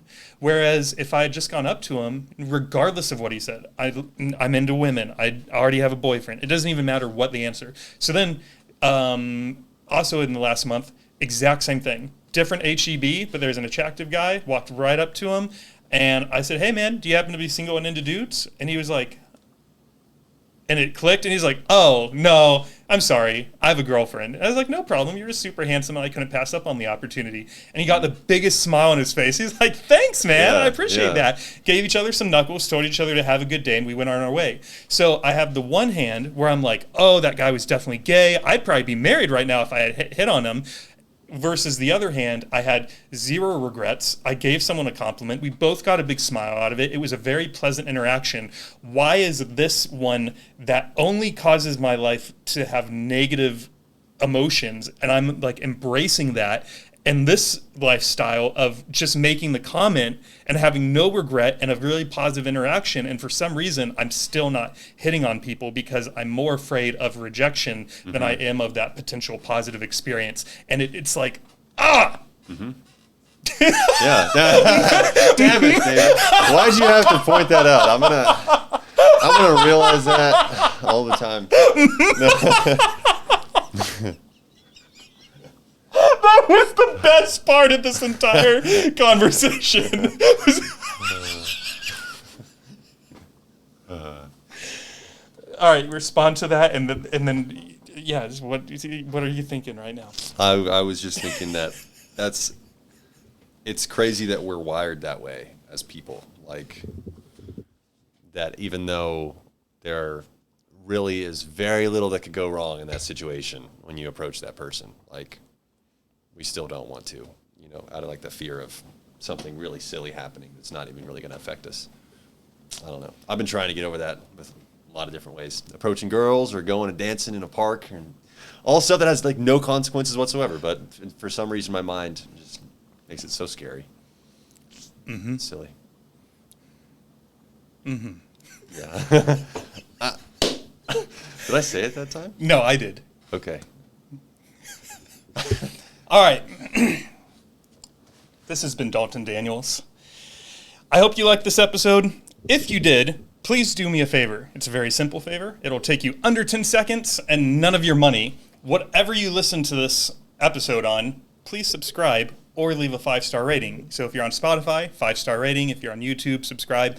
But I really do think that conversations like this are gonna, they're gonna fucking change people's lives, man. Like, I really believe that. Teenage boys, teenage girls, maybe even older people, anyone. We talked about so much. I feel like anyone could have listened to what you said over the last almost 3 hours and got something out of it.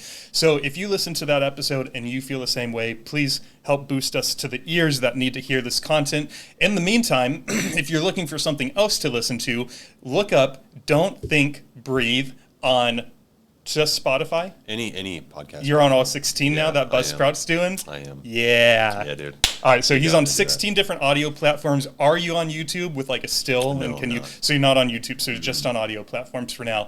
But he does have a cool Instagram account. So if you wanted to see highlights from the show, you can follow him there as well. Again, Don't Think Breathe. Very easy to find. This has been Dalton. I have been David. This has been David's Saturday Night Sit Back. Everyone have a healthy and happy Saturday night, and we will see you next week for another episode. Peace.